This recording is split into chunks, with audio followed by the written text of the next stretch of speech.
कहानी की शुरुआत में हम एक स्कूल के कैफेटेरिया का सीन देखते हैं जहाँ के स्टूडेंट्स आपस में बात कर रहे थे और काफी खुश भी दिख रहे थे। तभी कुछ बच्चे अपना खाना लेकर एक डेस्क पर आते हैं, लेकिन वहाँ पर एक लड़का पहले से ही बैठा होता है। उसे देखकर वो दोनों हेसिटेट करते हुए कहते हैं, ये तो वही लड़का है। वहाँ पर बैठा लड़का हमें बताता है उसका नाम नैरो है, मगर सभी लोग उसे डोगरो कहते हैं। मैं यहाँ पर ट्रांसफर लेकर आया हूँ, इसलिए इन लोगों ने मुझे आउटकास्ट कर दिया है। अब हम नैरो को कुछ मेडिसिन लेते हुए देखते हैं। तभी वहां पर एक लड़का आता है जो उसे किक मारकर उसकी मेडिसिन नीचे गिरा देता है। फिर वो हंसते हुए कहता है, ये तुम किस टाइप की मेडिसिन ले रहे हो? ध्यान रखना तुम्हारी मॉम को इसके बारे में पता ना चल जाए। और मैं तो भूल ही गया, तुम तो अनाथ हो। ये सुनकर नैरो को बहुत ज्यादा गुस्सा आता है और वो उन सभी को गुस्से से घूरने लगता है। तब वो सभी पुलिस हंसते हुए कहते हैं, ये तो अपनी आंखें दिखा रहा है, आखिर इसकी हिम्मत कैसे हुई? मगर क्या ये हमारा कुछ बिगाड़ भी पाएगा? तभी वहाँ पर एक और बुली आता है जो उन सबसे कहता है, तुम एक बीमार बच्चे को ऐसे ट्रीट क्यों कर रहे हो? अगर इसे अच्छे से ट्रीट करना है तो फिजिकली टॉर्चर करो। ये कहते ही वो उसे लात घूंसे थप्पड़ मारने लगता है। इधर नैरो मन ही मन सोचता है, मुझे इन लोगों की मार से ज्यादा फर्क नहीं पड़ता, बल्कि मेरी बॉडी तो मेरी बात ही नहीं सुनती। मैं जितना ज्यादा गुस्सा होता हूँ, मेरा बॉडी उतना ही काम करना बंद कर देता है। ऐसा लगता है जैसे मेरी बॉडी को किसी ने चेन से बांध दिया है। मैं अपनी एक उंगली तक को मूव नहीं कर पाता हूँ। ऐसा लगता है कि मेरा दिल फट ही जाएगा गुस्से के कारण। ऐसा लगता है जैसे कोई पावर मुझे रोक रही है। सिर्फ एक बार मुझे फर्क नहीं पड़ता क्या हो, मगर मैं सिर्फ एक बार गुस्सा होना चाहता हूँ, जितना हो सकूं। मैं इन सभी को जान से मारना चाहता हूँ। उसे घूरता हुआ देखकर बुली कहता है, तू अपनी आंखें बंद मत करियो, मैं तुझे कैसे मार रहा हूँ ये सब देखते रहे। तभी वहाँ पर एक लड़की आती है और उस बुली से कहती है, यहाँ से हट जाओ, मुझे पानी लेना है। इस लड़की का नाम लूना है और ये नैरो के क्लास में ही पढ़ती है। वो गुस्से में उन सभी को उसके रास्ते से साइड होने को कहती है। ये देखकर बोली ब्लश करते हुए कहता है, आज का दिन कितना अच्छा है कि मेरी मुलाकात तुमसे हो गई। माफ करना, मैं तुम्हारे रास्ते में आ रहा हूँ, तुम्हें तो बहुत प्यास लगी होगी। रुको मैं साइड होता हूँ। ये देखकर बाकी के बुली भी कहते हैं, कहीं हमने तुमको डिस्टर्ब तो नहीं कर दिया? फिर वो सभी वहाँ से चले जाते हैं और आपस में बातें करते हुए कहते हैं, ये कितनी सुंदर है। फिर लूना नैरो के पास आकर खड़ी हो जाती है। कुछ देर बाद नैरो वहाँ से उठकर चला जाता है। लूना उसे जाते हुए देखती रह जाती है और लूना नैरो के मेडिसिन को देखकर थोड़ा शॉक्ड होती है। अब हम नैरो को टेरेस के ऊपर देखते हैं। ऐसा लग रहा था जैसे वो अपनी जान लेने आया है। वो मनी मन सोच रहा था, बुली हमेशा मुझे बुली करते रहते हैं और मैं कुछ भी नहीं कर पाता उन लोगों के खिलाफ, क्योंकि वो सभी स्ट्रांग है और मैं काफी वीक हूँ। यहाँ ग्राउंड में सभी बच्चे कितने खुश दिख रहे हैं, ऐसा लग रहा है जैसे उन्हें किसी बात की चिंता भी नहीं है। तभी उसके पास उसकी दादी का मैसेज आता है जो उससे पूछती है, नैरो आज तुम डिनर में क्या खाना चाहते हो? ये मैसेज देखकर वो याद करने लगता है कैसे उसकी दादी ने उसे बड़े प्यार से पाला है। वो उनके लिए किसी खजाने से कम नहीं है और नैरो को खाना खाते हुए देखकर वो काफी खुश होती थी। वो उसे काफी ज्यादा प्यार करती है। नैरो की दादी जितना ध्यान उसका बचपन में रखती थी, उतना ही ध्यान उसके बड़े होने पर भी रख रही है। ये सब याद करके वो सुसाइड करने का प्लान ड्रॉप कर देता है। तभी वहाँ पर उसका दोस्त आता है जो उससे कहता है, तुम यहाँ पर क्या कर रहे हो? वहाँ पर खड़ा होना काफी डेंजरस है, जल्दी से नीचे आ जाओ। फिर नैरो बताता है इसका नाम जंग योंग है। ये हमेशा उसे छुप छुप कर मिलता है जब बुली नहीं देखते, नहीं तो पुलिस इसे भी परेशान करना शुरू कर देंगे अगर उन्हें पता चल गया कि ये मेरा दोस्त है। फिर वो कहता है, मैं तो यहाँ पर बस सीनरी देख रहा था। तब योंग कहता है, फिर भी ये बहुत ही खतरनाक है, इसलिए नीचे आ जाओ और मैं तुम्हें यहाँ पर फॉलो करते हुए नहीं आया, क्या तुम ठीक हो? मगर नैरो ये कहते हुए वहाँ से चला जाता है कि मैं पहले जा रहा हूँ यहाँ से। उसे जाते हुए देखकर उसका दोस्त योंग काफी परेशान दिख रहा था। फिर नैरो क्लास में आकर चुपचाप से सो जाता है और लूना उसे काफी गौर से देख रही थी। अब हम क्लास में कुछ बच्चों को एक पिक्चर को देखते हुए देखते हैं। उनमें से एक बंदे ने एक मॉन्यूमेंट की फोटो ली थी जिस विंडो में से एक मॉन्स्टर दिख रहा था और वो काफी डरावना भी था, जिसे देखकर वो सभी जल्दी से फोन बंद कर देते हैं और एक लड़की को शांत होने को कहते हैं क्योंकि वो काफी डरी हुई दिख रही थी। फिर लूना वहाँ से चुपचाप चली जाती है। अब हम उसी मॉन्यूमेंट के सीन को देखते हैं जहाँ से वही मॉन्स्टर बाहर निकलता है और कहता है, चाबी को ढूंढो चाबी को। ये कहते हुए वो वहाँ से चला जाता है। अब हम नैरो को उसे घर में देखते हैं जहाँ वो अपने चोटों पर मेडिसिन लगा रहा था। तभी उसे अपनी दादी की आवाज आती है जो कहती है, क्या तुम अपने रूम में हो? ये सुनकर वो जल्दी से कम्बल ओढ़ लेता है। फिर उसकी दादी आकर कहती है, तुम अंदर क्या कर रहे हो? चलो खाना खाने चलते हैं। फिर नैरो कहता है, मैंने पहले ही खाना खा लिया है अपने दोस्तों के साथ। मगर दादी को बेड पर मेडिसिन दिख जाती है और वो समझ जाती है ये बाहर क्यों नहीं आ रहा। तब वो ये कहते हुए बाहर चली जाती है कि अपने दोस्तों को अगली बार घर पर लेके आना, मैं तुम सबके लिए कुछ अच्छा बनाऊंगी। उनके जाते ही नैरो उठ जाता है और वो काफी ज्यादा उदास होने लगता है। और दादी जब उसके कपड़े धोने जाती है तब वो देखती है उसके कपड़ों पर शूज के निशान हैं। ये देख कर वो काफी सैड होती है। अब हम उसी मॉन्स्टर को देखते हैं जो नैरो के घर के बाहर पहुंच चुका था। वहाँ एक डिलीवरी मैन अपनी कार में बैठा हुआ कहता है, क्या ये आखिरी डिलीवरी है? तब वो मॉन्स्टर उसके पास आकर कहता है, मुझे तुम्हारी चमड़ी चाहिए, चमड़ी। और ये सीन यहीं कट होता है। अब हम सुबह का सीन देखते हैं जहाँ दादी खाना बना रही थी और नैरो अपने फेस को देख रहा था। फिर वो उदास होते हुए कहता है, कल मेरा फेस काफी ज्यादा सूज गया था,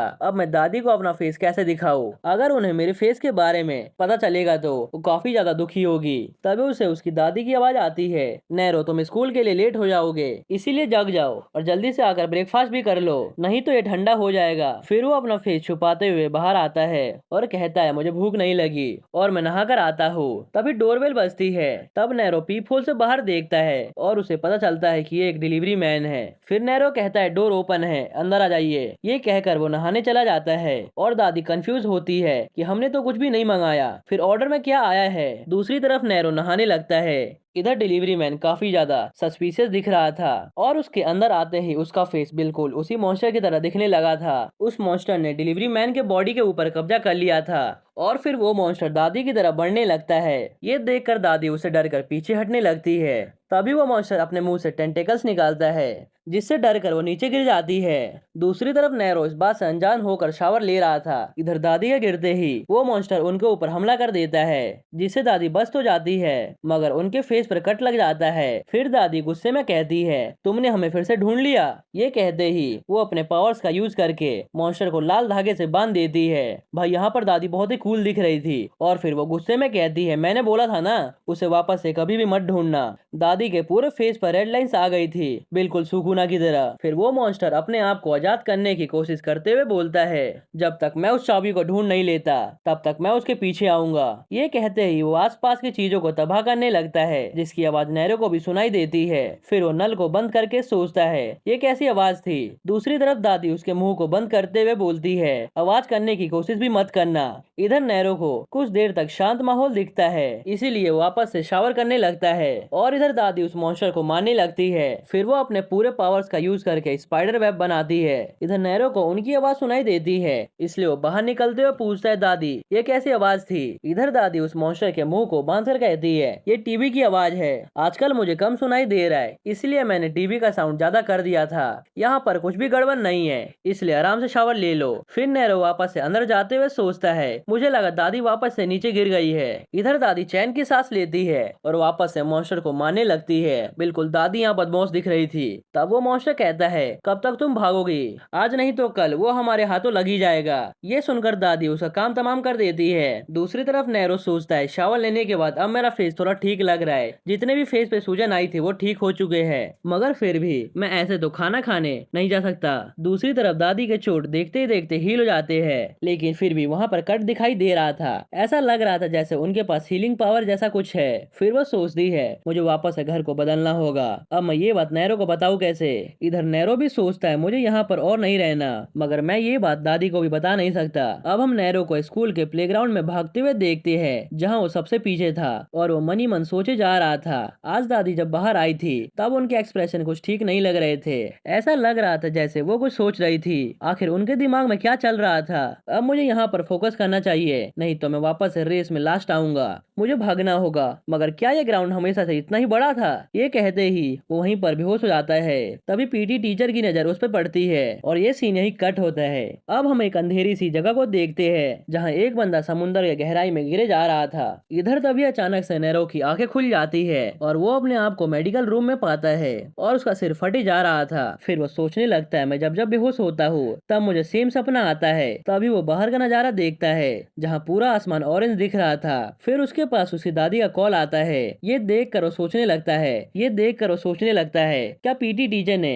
दादी को बता दिया कि मैं बेहोश हो गया था। फिर वो कॉल उठाता है और कुछ सुनकर बहुत ही शॉक्ड होता है। दादी इधर कपड़े पैक करते हुए कहती है, जल्दी से घर आओ। इधर नैरो सोचता है, अभी अभी तो हम यहाँ पर शिफ्ट हुए थे, फिर हम वापस से कहीं शिफ्ट हो रहे हैं, बचपन से मेरे साथ ऐसा ही हो रहा है। इधर दादी कहती है मुझे अभी रियल एस्टेट के पास जाना है नए घर को देखने के लिए, इसलिए मैं जब भी कॉल करूँ तब तुम कॉल उठा लेना। ये सुनकर नैरो उदास होते हुए पूछता है क्या हम वापस से भाग रहे हैं। फिर वो बताता है उसकी दादी हमेशा एक जगह से दूसरी जगह भागती रहती है। मुझे रीजन तो नहीं पता, मगर ऐसा बचपन से हो रहा है। मैं हमेशा एक न्यू स्कूल में ट्रांसफर होकर जाया करता हूँ और मेरी बॉडी काफी वीक होने के कारण मैं वहाँ के बच्चों के साथ वापस से घुल मिल नहीं पाता। मैं जब भी बच्चों के साथ खेलता था तब तब मुझे चोट लग जाती थी और पीटी टीचर बाकी स्टूडेंट को डांटती थी, जिस कारण बच्चे मुझसे नफरत करने लगे थे। उसके बाद से कोई भी मेरे साथ नहीं खेलता। मेरे क्लासमेट्स आपस में ही बात करते थे कि मेरी कोई मॉम नहीं है और मैं अपनी दादी के साथ रहता हूँ। फिर कुछ दिनों बाद मेरा उस स्कूल से भी ट्रांसफर हो गया, मगर किसी को भी कुछ फर्क नहीं पड़ा। उल्टा वो सभी बातें कर रहे थे वो एक अजीब सा बच्चा है जो हमेशा बीमार होने का नाटक करता रहता है और वो वापस से ट्रांसफर ले रहा है। ऐसा करते करते मैं कब बड़ा हो गया मुझे पता ही नहीं चला। इधर दादी सोचती है वो सभी मॉन्स्टर अब ज्यादा आने लगे हैं, आखिर मैं उन्हें कब तक नहरों से दूर कर पाऊंगी। अब हम एक अबेंडन एरिया को देखते हैं जहां जमीन के नीचे से बहुत सारे मॉन्स्टर बाहर आ रहे थे और वो नंबर्स में बहुत ज्यादा थे।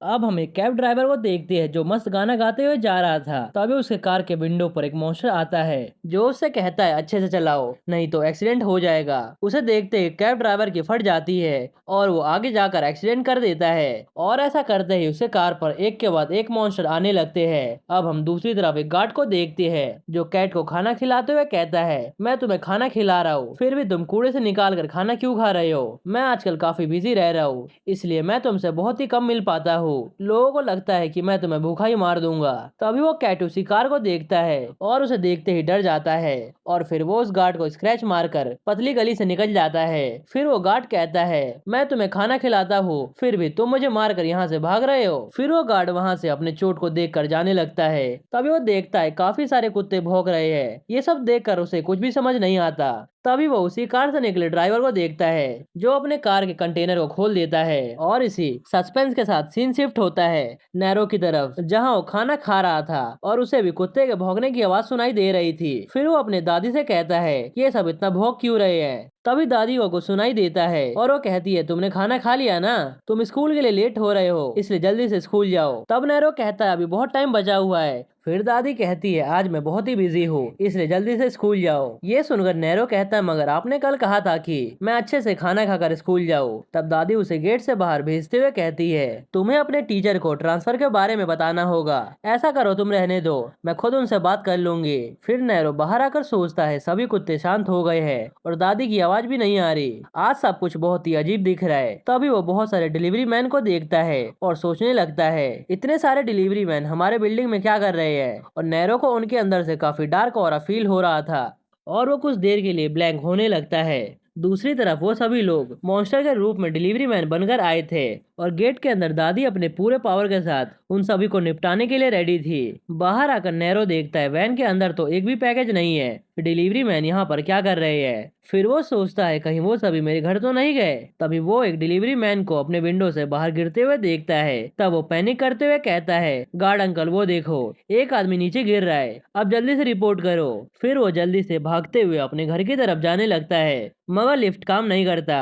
फिर वो सीढ़ियों से जाने लगता है। दूसरी तरफ दादी अपने पूरे पावर्स का यूज करके सभी मॉन्स्टर्स को मार रही थी और उन्हें सब्जियों की तरह काटे जा रही थी और वो सभी मॉन्स्टर्स एक एक करके राख बन रहे थे। तभी एक मॉन्स्टर अचानक से दादी के ऊपर हमला कर देता है। तब दादी अपने पावर्स का यूज करने लगती है। ये देखकर वो मॉन्स्टर कहता है इसका कोई भी फायदा नहीं होने वाला, जल्दी ही हमारे राजा पूरी सेना के साथ यहाँ पर आने वाले हैं। ये मॉन्स्टर एक वैम्पायर जैसा दिख रहा था और बाकी मॉन्स्टर से काफी ताकतवर भी। ये देखकर दादी उसके गले को रस्सी से दबाते हुए कहती है क्या तुम्हारे राजा और उनकी सेना यहाँ पर रेंगते हुए आएंगे। तब वो मॉन्स्टर अपने आप को उनसे छुड़ाते हुए हमला कर देता है और कहता है जल्दी से मुझे चाबी दो ताकि मैं अपने राजा को यहाँ पर ला सकूं। तब दादी अपने पूरे पावर का यूज करके उसे मैजिकल रस्सियों से बांध देती है और उससे पूछती है तुम्हारा राजा कौन है। इधर नैरो तेजी से अपने घर की तरफ बढ़ रहा था और इधर मॉन्स्टर दादी से चाबी मांगता है। तब वो कहती है मेरे पास कोई भी चाबी नहीं है और सभी डोर्स पहले से ही बंद है। ये बात कहकर दादी उस मॉन्स्टर का गला दबाने लगती है इधर नैरो अपने घर के पास पहुंच चुका था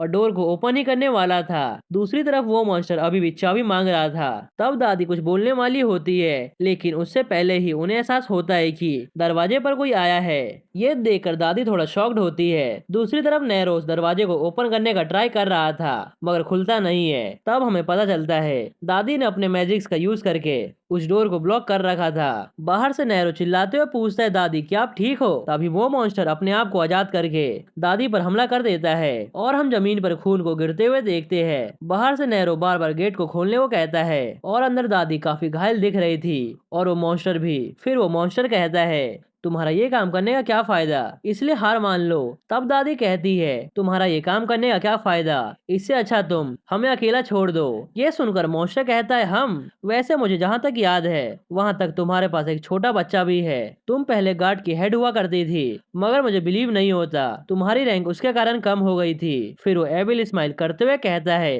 क्या ये वही बच्चा है? ये सुनकर दादी काफी गुस्सा हो जाती है। तब वो मॉन्स्टर बोलता है, तुम्हारा रिएक्शन देखकर लगता है ये तुम्हारा ही बच्चा है और ये बात कंफर्म भी हो चुका है। अगर राजा को उस बच्चे के बारे में पता चल गया तो? ये सुनकर दादी गुस्से में उसके सिर को गेट पर मारते हुए कहती है, उसे कैसे पता चलेगा, तुम तो यहाँ पर मरने वाले हो, फिर उसे बताएगा कौन? ये कहते ही दादी उसके फेस को कुचलने लगती है। अब सीन शिफ्ट होता है गार्ड पर, जो देखता है क्या कोई नीचे गिरा है, मगर उसे वहाँ पर कोई भी नहीं दिखता।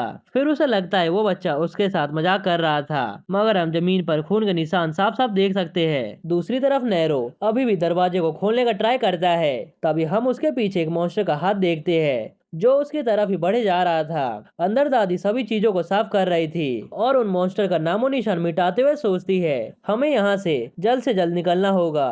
तभी उन्हें कुछ एहसास होता है। दूसरी तरफ वो मॉन्स्टर नैरो का गला दबा रहा था। फिर नैरो थर थर कांपते हुए बोलता है, दादी। ये देखकर दादी कहती है, उस बच्चे को जाने दो, वो सिर्फ एक नॉर्मल ह्यूमन है। तब वो मॉन्स्टर बोलता है, ये एक इंसान नहीं है, बल्कि ये एक ऐसा इंसान है जो हमारे लिए बहुत ही मायने रखता है। ये सुनकर दादी कहती है, उस बच्चे को जाने दो, फिर मैं तुम्हें वो दूंगी जिसके लिए तुम यहाँ पर आए हो। ये सुनकर मॉन्स्टर कहता है, सना मैं तुम्हें अच्छे से जानता हूँ, इसलिए तुम पहले मुझे चाबी दो। यहाँ हमें पता चलता है दादी का नाम सना है। फिर वो मॉन्स्टर नैरो के फेस पर एक कट लगाते हुए कहता है, नहीं तो इसका हाल बहुत ही बुरा होगा। ये देखकर दादी को बहुत गुस्सा आता है और वो अपने पूरे पावर को एक्टिवेट कर लेती है। नैरो उनका ये रूप देखकर बहुत ही शॉक्ड होता है। फिर मौका मिलते ही वो मॉन्स्टर दादी के ऊपर हमला कर देता है अपने टेंटेकल से और देखते ही देखते उनका एक हाथ काट देता है। ये देखकर नैरो उस मॉन्स्टर को अपने दांतों से काट कर वहां से आजाद हो जाता है, मगर वो मॉन्स्टर नैरो पर भी हमला करके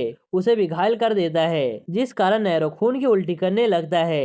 ये देखकर दादी काफी परेशान होती है। फिर दादी उसकी तरफ बढ़ने लगती है। तब नैरो उनसे पूछता है, क्या आप ठीक हो? तभी वो मॉन्स्टर दादी पर हमला करने के लिए पूरी तरह से तैयार था और वो अपने टेंटेकल्स उनके पेट के आर पार कर देता है। ये देखकर नैरो बहुत शॉक्ड होता है और अपनी दादी को बचाने के लिए बढ़ता है, मगर वो मॉन्स्टर अपना दूसरा हाथ उसके सीने के आर पार कर देता है, जिस कारण नैरो वहाँ जमीन पर पड़ा रह जाता है। फिर वो मॉन्स्टर कहता है, सना मैं तुमसे काफी डिसअपॉइंट हूँ, तुम अपने दुश्मन को अपना पीठ कैसे दिखा सकती हो? तभी उस मॉन्स्टर के चारों तरफ एक खतरनाक सा ऑरा आने लगता है और उसके आसपास की सभी चीजें रेड हो जाती है। ये देखकर वो घबराते हुए कहता है, ये क्या हो रहा है? अब हम उसके सामने दादी को देख पाते हैं, जो कि बहुत ही गुस्से में दिख रही थी और उन्हीं के अंदर से एक खतरनाक ऑरा बाहर निकल रहा था। फिर दादी अपना हाथ बढ़ाती है। उनके ऐसा करते ही उस मॉन्स्टर के चारों तरफ से लाल धागे उसे बांधने लगते हैं। फिर दादी जैसे ही अपने हाथों को बंद करती है, वैसे ही वो मॉन्स्टर वहीं पर फट जाता है। ऐसा करते ही दादी अपने घुटने के बल नीचे गिर जाती है और हम उनके सामने नैरो का फेस देख पाते हैं, जो कि अधमरी हालत में पड़ा हुआ था। फिर हमें नरेशन करते हुए बताया जाता है, ये उस समय की बात है जब दिन काफी खतरनाक हुआ करते थे। जमीन से बहुत ही तेज रोने की आवाज आ रही थी। ऐसा लग रहा था जैसे पूरे माउंटेन पर खून की बाढ़ आ गई हो। तभी एक औरत चिल्लाते हुए कहती है, सना मेरे बच्चे को यहाँ से ले जाओ, जल्दी से निकलो यहाँ से। ये सुनकर सना उस बच्चे को मतलब नैरो को लेकर वहाँ से निकलने लगती है। उसके सामने पहाड़ की चोटी थी, मगर वो बिना किसी चिंता के समुद्र में नीचे कूद जाती है। अब हम नैरो को देखते हैं, जिसे दादी की आवाज सुनाई दे रही थी, जो कहती है, नैरो तुम मरना मत। तब नैरो बेहोशी की हालत में पूछता है, ये कैसी आवाज है? ये आवाज मुझे जानी पहचानी लग रही है। अब हम नैरो के बचपन का रूप देखते हैं, जो एक बच्चे को मार रहा था, क्योंकि वो बच्चा बार बार बोल रहा था, तेरी माँ नहीं है और तू अनाथ है। तभी वहाँ पर उस बच्चे की माँ आती है और वो नैरो को थप्पड़ मारते हुए पूछती है, क्या तेरी दादी ने तुझे यही सिखाया है? तब नैरो कहता है, पहले उसने मुझे मारा था, मगर वो औरत उसकी बात नहीं सुनती और अपने बच्चे को ले जाते हुए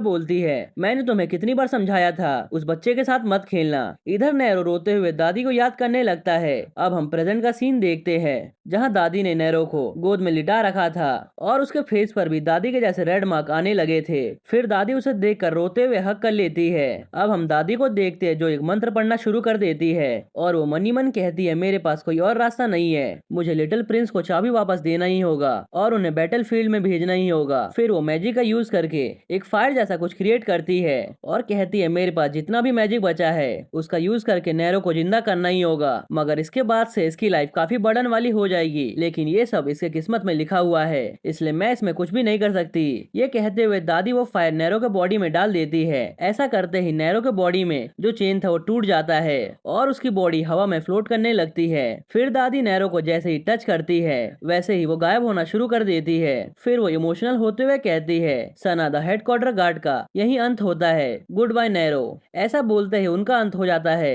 अब कुछ समय के बाद नैरो की आंखें खुलती है। अब हमें सीधा एक महीने के बाद सीन दिखाया जाता है। फिर हम एक पुलिस स्टेशन का सीन देखते हैं, जहाँ पुलिस वाले काम करके बहुत ही फ्रस्ट्रेट हो गए थे। फिर एक पुलिस ऑफिसर कहता है, ये बच्चा वापस से यहाँ पर आ गया। तब दूसरा कहता है, दुनिया में बहुत सी चीजें हैं जो मुझे फ्रस्ट्रेट कर रही है। फिर वो नैरो के पास जाकर कहते हैं, ओए बच्चे, क्या ये जगह तेरी है जो तू रोज यहाँ पर आ जाता है? अगर तू ऐसे ही यहाँ पर रहा तो मैं कंफर्म बता नहीं सकता कि तुम्हारी दादी वापस लौट कर आएगी भी कि नहीं। तब नैरो कहता है, मेरी दादी मुझे छोड़कर नहीं गई है। ये सुनकर पुलिस ऑफिसर कहता है, मैंने उनका मिसिंग रिपोर्ट रजिस्टर कर रखा है। अब तुम क्या चाहते हो? यहाँ पर रेगुलर आकर क्यों बैठ जाते हो? क्या ऐसा करने से तुम्हारी दादी वापस आ जाएगी? तब नैरो उन्हें उस मॉन्स्टर का स्केच दिखाते हुए कहता है, आप ये स्केच देखो, इस आदमी ने मेरी दादी के साथ कुछ किया है। ये देखकर पुलिस ऑफिसर को काफी गुस्सा आता है और वो गुस्से में कहता है, क्या तुमने हम सबको मजाक समझ रखा है? जब हम वहाँ पर चेक करने गए थे तब हमें वहाँ पर न ब्लड मिला था और न ही कोई फिंगरप्रिंट।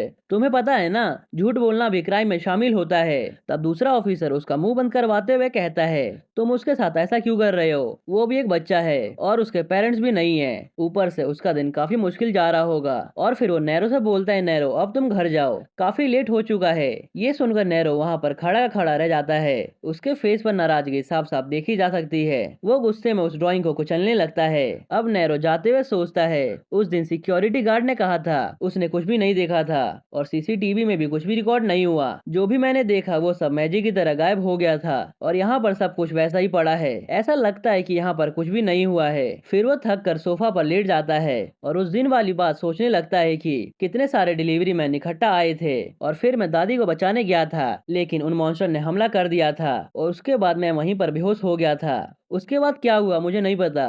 क्या वो सब सच नहीं था या फिर वो सिर्फ मेरा सपना था? मगर जो भी हो, सच तो ये है कि मेरी दादी गायब हो गई है और अब मैं अकेला पड़ गया हूँ। अब हम नैरो को स्कूल में देखते हैं, जहाँ प्रिंसिपल कहते हैं, मैं तुम्हारे बारे में कोई भी अफवाह फैलाने से सभी को रोकूंगा। तुम एक महीने से बिजी होंगे सब चीजों को अरेंज करने में, मगर फिर भी तुम्हें स्कूल तो जाना ही होगा। ये तुम्हारी दादी की आखिरी इच्छा थी। अगर तुम मेरी बात समझ गए हो तो वापस से जा सकते हो। ये सुनकर वो यस सर कहता है और वहाँ से बाहर जाने लगता है। जब वो बाहर आता है तब वो देखता है वहाँ पर उसका दोस्त योंग खड़ा होता है और वो हेसिटेट करते हुए पूछता है, क्या तुम वापस से आ गए? तब नैरो हाँ में जवाब देता है। तभी अचानक से नैरो को कुछ अजीब फील होता है और वो दूसरी तरफ देखने लगता है। तब उसका दोस्त पूछता है, क्या हुआ? ये सुनकर वो बोलता है, कुछ नहीं। अब हम कुछ बच्चों को देखते हैं, जहाँ एक लड़की सबको बताती है नैरो की दादी अचानक से बेहोश हो गई थी, मगर ये नैरो तो बिल्कुल ठीक दिख रहा है। आखिर ये ग्राउंड के कितने चक्कर लगा चुका है? ये कुछ महीने से बहुत ज्यादा वर्कआउट कर रहा है। ऐसा लगता है कि इसका पूरा वाइब भी चेंज हो चुका है। क्या ये सही में नैरो है?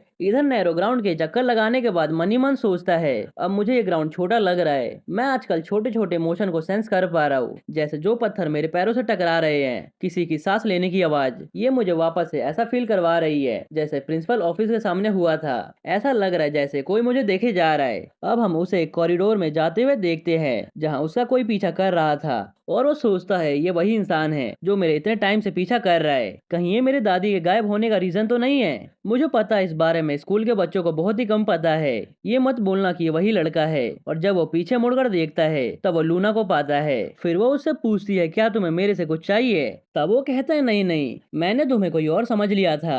फिर वो मनी मन सोचता है कहीं मैं कुछ ज्यादा ही सेंसिटिव तो नहीं हो गया। तब लूना उससे पूछती है आजकल तुम अपनी मेडिसिन नहीं ले रहे, तुम पहले हमेशा खाने के बाद उसे लिया करते थे, मगर मैंने नोटिस किया आजकल तुम अपनी मेडिसिन नहीं ले रहे हो। तब नैरो कहता हाँ चूंकि मैं अब पहले से अच्छा फील कर रहा हूँ। ये कहने के बाद नैरो याद करता है उसने उस दिन के बाद से एक भी मेडिसिन नहीं लिया। वो उस मेडिसिन के बारे में पूरी तरह से भूल ही गया था। तभी नैरो को वापस से कुछ सुनाई देता है। फिर वो विंडो से नीचे कूद जाता है और वो जाते हुए कहता है मुझे अचानक से कुछ याद आ गया है, इसलिए मैं पहले जा रहा हूँ। उसे जाते हुए देखकर लूना दुखी लग रही थी। तभी वहां पर वही पुलिस आते हैं जो लूना को देखकर कहते हैं क्या तुम हमारा वेट कर रही थी। मगर लूना उसकी बातों का जवाब ना देते हुए वहां से जाने लगती है और एविल सी स्माइल करते हुए कहती है अब उसे मेडिसिन लेने की कोई भी जरूरत नहीं है। ये कितनी अच्छी बात है। अब हम नैरो को देखते हैं जो सोच रहा था आजकल मेरी बॉडी काफी अलग हो गई है, मैं इसे फील कर पा रहा हूँ। पीटी करते टाइम और हॉल में भी ऐसा फील कर पा रहा था। ऐसा लग रहा है जैसे ये बदलाव दिन पर दिन और बेकार होते जा रहा है। मैं अभी भी वो सब फील कर पा रहा हूँ। तभी उसे लूना एक कन्वीनियंस स्टोर पर काम करते हुए दिखती है। उसे देखकर वो मनी मन सोचता है ये मेरे घर के बगल वाले स्टोर में काम करती है, चलो उसे हेलो बोलते हैं। मगर ये हल्का एम्बैरेसिंग लगेगा,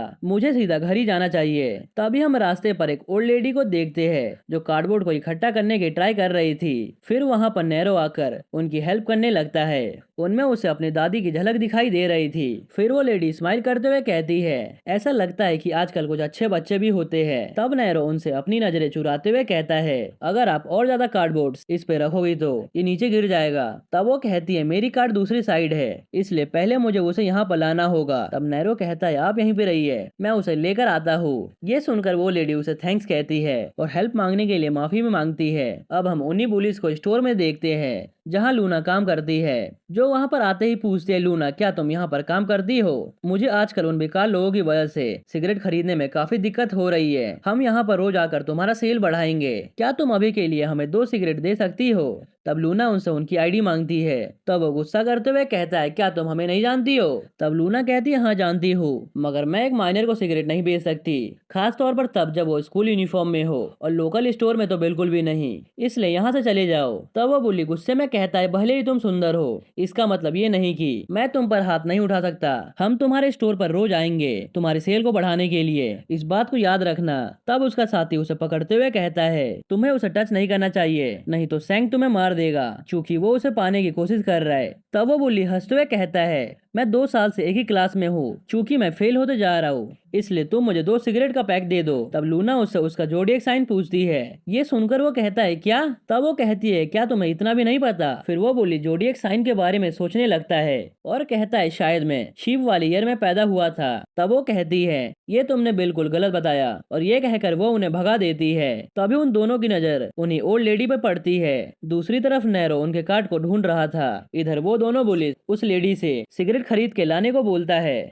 और उसके बदले वो उन्हें पैसों का लालच भी देता है। तब वो लेडी गुस्सा करते हुए कहती है तुम सभी अलाउ नहीं हो स्मोक करने के लिए। ये सुनकर वो बोली उनके कार्डबोर्ड पर पैर रखते हुए बोलता है ग्रैनी आप बहुत ही ज्यादा बोल रही हो, इस उम्र में ज्यादा बोलना नहीं चाहिए। फिर वो उनके सिर पर पैसों से मारते हुए कहता है अगर लंग्स खराब होंगे तो मेरे होंगे, फिर आपका क्या जा रहा है, जल्दी से जाओ और खरीद के लाओ। तब लेडी कहती है आजकल के बच्चे कितने बेकार हो गए हैं। तभी वहाँ पर नैरो आता है जो ये सब देख लेता है और उसका खून खोलने लगता है। फिर वो ओल्ड लेडी के पास आता है। तब वो उसका हाथ पकड़ लेती है। ये देखकर पुलिस हंसते हुए कहते हैं क्या तुम कोई मसीहा हो, मुझे तो इस इमोशनल सीन को देखकर रोना आ रहा है, तुम बीच में क्यों पढ़ रहे हो लूजर, क्या ये तुम्हारी ग्रैंड मदर है। तभी नैरो की नजर उन कार्डबोर्ड पर जाती है जिनका हाल उन पुलिस ने बुरा कर दिया था। ये देखकर उसे काफी गुस्सा आने लगता है। फिर वो बुली कहता है तुम पहले जैसे ही हो, मेरा कुछ भी नहीं बिगाड़ सकते। ये बात कहकर वो नैरो का गर्दन पकड़कर वहाँ से ले जाने लगता है और उसे कहता है कि मुझे माफ करना, और फिर वो उसे नीचे गिरा देता है। ये देखकर नैरो सोचता है अब मुझे पहले जैसा फील नहीं हो रहा, अब मुझे नहीं लग रहा कि कोई चैन मुझे बांध रही हो। फिर वो बुली उसे मारते हुए कहता है तुझे रोज पिटने की आदत पड़ गई है। इधर नैरो को ऐसा फील हो रहा था जैसे उसके बॉडी में कुछ एक्सप्लोड होने वाला है। इधर वो बुली अभी वो उसे मारे जा रहा था। तभी नैरो उसका पैर पकड़ लेता है और उसके एक्सप्रेशन बिल्कुल डिफरेंट लग रहे थे। फिर वो बुली के पैरों को जोर से दबाने लगता है। तब वो बुली दर्द से चिल्लाने लगता है और उसे छोड़ने के लिए कहता है, मगर नैरो उसके पैरों को अभी भी दबाए जा रहा था। तभी उसके साथी की नजर उन दोनों पे पड़ती है। ये देखकर वो उसकी तरफ भागता है। हम नैरो के फेस पर एक ब्लू सा निशान देख पाते हैं। ये वैसा ही निशान था जैसे उसकी दादी के फेस पर हुआ करता था, मगर उनका निशान रेड कलर का होता था। वो बुल्ली अपने दोस्त को संभालते हुए नैरो से पूछता है, ये तुमने इसके साथ क्या किया? तभी वो उसके फेस पर निशान को देखकर बोलता है, ये इसके फेस को क्या हो गया है? मगर नैरो अचानक से भागने लगता है और वो बुल्ली उसे रुकने को कहता है, मगर वो एक बार भी पीछे मुड़कर नहीं देखता। इधर नैरो भागते हुए सोचता है, ये मेरे साथ क्या हो रहा है? मुझे कुछ भी समझ नहीं आ रहा। अब वो एक पार्क में बैठकर सोचता है, मुझे अच्छे से याद है उस मॉन्स्टर ने मेरे पेट में अपने टेंटेकल्स डाल दिए थे, मगर जब मैं उठा था तब मेरे बॉडी पर एक भी निशान नहीं था। उस दिन के बाद से कुछ ना कुछ तो बदला है। मुझे उस दिन के बाद से बहुत ही अजीब सा फील हो रहा है, जैसे ये बॉडी मेरी नहीं है और ये पावर भी मेरी बॉडी की नहीं लग रही। आखिर मुझे अचानक से क्या हो गया है? अब हम क्लासरूम का सीन देखते हैं, जहाँ नैरो अपने डेस्क पर चुपचाप से बैठा हुआ था और कुछ बच्चे आपस में बात कर रहे थे, जिससे हमें पता चलता है उस बुल्ली को इमरजेंसी रूम में एडमिट किया गया है, क्योंकि वो काफी इंजर्ड हुआ था और उन्हें नहीं पता कि ये एक्सीडेंट था या फिर किसी से फाइट। इधर नैरो उनकी बातों को सुनकर सोचता है, क्या वो सही में हॉस्पिटलाइज हुआ है? आज वो स्कूल तो नहीं आया। इधर उस बुली का दोस्त नैरो को देखकर सोच रहा था, कुछ तो गड़बड़ है। जो बंदा हमेशा मेडिसिन के भरोसे जिंदा रहता था, वो अचानक से इतना स्ट्रांग तो नहीं हो सकता। फिर वो नैरो के पास जाकर कहता है, ओए तुझे सुनाई दे रहा है? मुझे नहीं पता कल रात तूने कौन सा ट्रिक यूज किया था, मगर तेरी वजह से मेरा दोस्त हॉस्पिटलाइज्ड है। तब नैरो कहता है, मुझे माफ करना, मैं भी कल रात से बहुत ही कंफ्यूज हूँ। तब बोली गुस्से में कहता है, तुम्हारा मतलब क्या है? तुम एक बंदे को हॉस्पिटल पहुँचाने के बाद ऐसी बातें कैसे कर सकते हो? मैंने इस बात को जाने दिया था क्योंकि मुझे तेरे लिए काफी बुरा फील हो रहा था, मगर क्या अब तू मरना चाहता है? तब नैरो का दोस्त योंग कहता है, आजकल नैरो काफी परेशान है क्योंकि इसके साथ कुछ बुरा हुआ है, इसलिए तुम इसे जाने दो। ये सुनकर बोली गुस्से में कहता है, अबे तू होता कौन है मेरे बीच में बोलने वाला? क्या तू इसका गार्डियन है? तब वो कहता है, नहीं तो। ये सुनकर वो और गुस्से में बोलता है, अगर तू इसका गार्डियन नहीं है तो यहाँ से चुपचाप चले जा, इससे पहले कि मैं तुझे मार दूं। तभी नैरो खड़ा हो जाता है और उसके आसपास का ऑरा बिल्कुल चेंज होने लगता है। ये देखकर बुली सोचता है, क्या यह हमेशा से इतना ही बड़ा हुआ करता था और इसकी आंखें अचानक से ब्लू कैसे हो गई? ये किसी ह्यूमन की आईज तो नहीं है। ऐसा लग रहा है जैसे कल रात इसने कोई ट्रिक यूज नहीं किया था, बल्कि इसके अंदर कुछ तो चेंजेस आए हैं। अब मैं क्या करूँ? क्या मैं इसे पंच मारूं इससे पहले कि ये मुझे मारे? मगर वो कुछ बोले बिना ही वहां से चला जाता है। ये देखकर योंग सोचता है, मुझे लगा था इन दोनों में फाइट होने वाला है, मगर ये तो जा रहा है। चलो ये भी एक अच्छी बात है। इधर नैरो बिल्कुल डिफरेंट पर्सन की तरह दिखाई दे रहा था। अब हम एक बच्चे को देखते हैं जो अपने डॉग को वॉक करा रहा था और उससे माफी मांगता है हमेशा घर लेट आने के लिए। तभी वो डॉग नैरो को देखकर बहुत तेज से भौंकने लगता है। ये देखकर वो बच्चा उसे शांत करवाने का ट्राई करता है,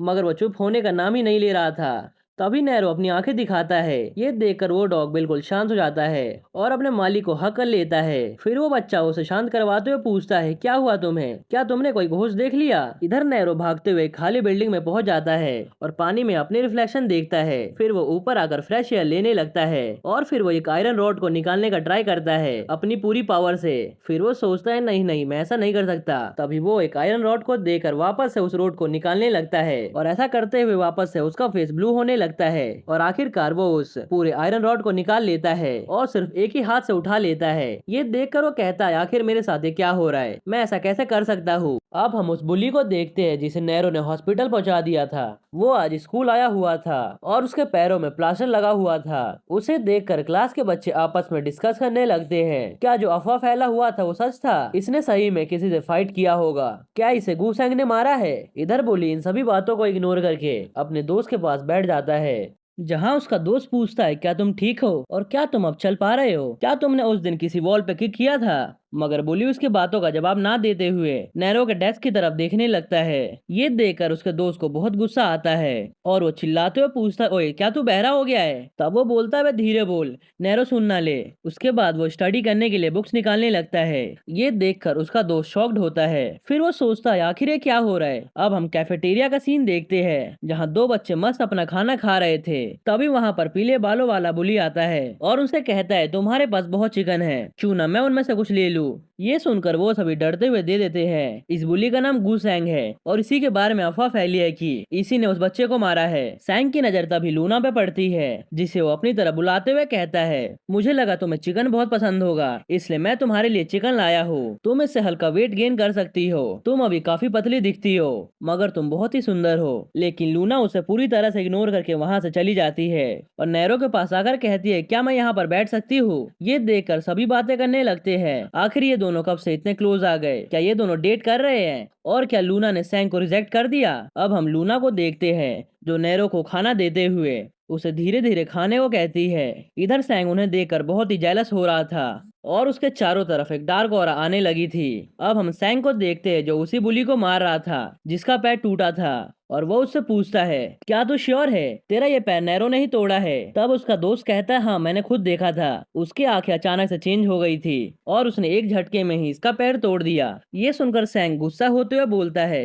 तू अभी भी इस स्कूल में क्या कर रहा है, जब ये बात फैल गई है कि तू एक लूजर से हार गया? ये सुनकर वो बच्चा डरते हुए बोलता है, मगर ये बात तो बिल्कुल अलग है। एक बार तुम उससे पहले जानो तो सही। मगर उसकी बात पूरी होने से पहले ही सैंग दीवार पर एक घूसा मारता है और उसे कहता है, क्या तेरा दिमाग भी टूट गया है? तभी वहाँ पर लूना आती है। ये सब देखते हुए कहती है, ये कितना बचकाना है। उसे देखकर सैंग बहुत प्यार से बातें करते हुए कहता है, लूना तुम यहाँ पर क्या कर रही हो? तब वो कहती है, तुम उसे तब बुली करते थे जब वो बहुत वीक हुआ करता था, मगर अब वो बहुत ही स्ट्रांग हो चुका है। क्या तुम्हें उससे डर लग रहा है? सच बताना, तुम उससे डर कर पीछे हो गए हो ना? ये सुनकर सैंग हंसते हुए कहता है, लूना तुम्हारे जोक्स कितने फनी हैं। वो नैरो तो सिर्फ कूल बनने का ट्राई कर रहा है। तब लूना कहते है, क्यों ना तुम उसे उसकी औकात दिखा दो, उसे पता चलना चाहिए ना इस स्कूल पे किसका राज है। तब सैंग कहता है, लूना क्या तुम मुझे नहीं जानती, और तुम मुझे उस नैरो से कंपेयर क्यों कर रही हो? तब लूना उसे करीब जाते हुए बोलती है, तुम डर गए हो ना, मैं इस बात को अच्छे से समझती हूँ। तब सैंग बहुत गुस्सा होते हुए बोलता है, मैं उस डोगरो को उसकी औकात जरूर दिखाऊंगा,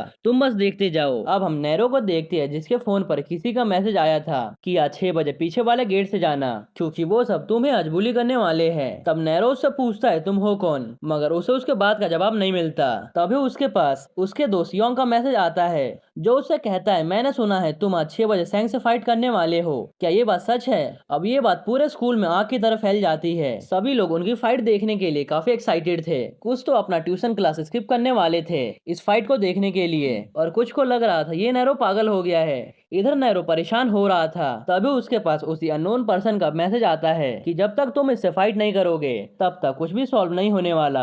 अब नैरो 6 बजे गेट पर पहुंच जाता है, जहां सैंग स्ट्रेचिंग करते हुए कहता है, मुझे उम्मीद नहीं थी तू यहाँ पर आएगा, अब मैं तुझे अपने हाथ का टेस्ट दिखाऊंगा।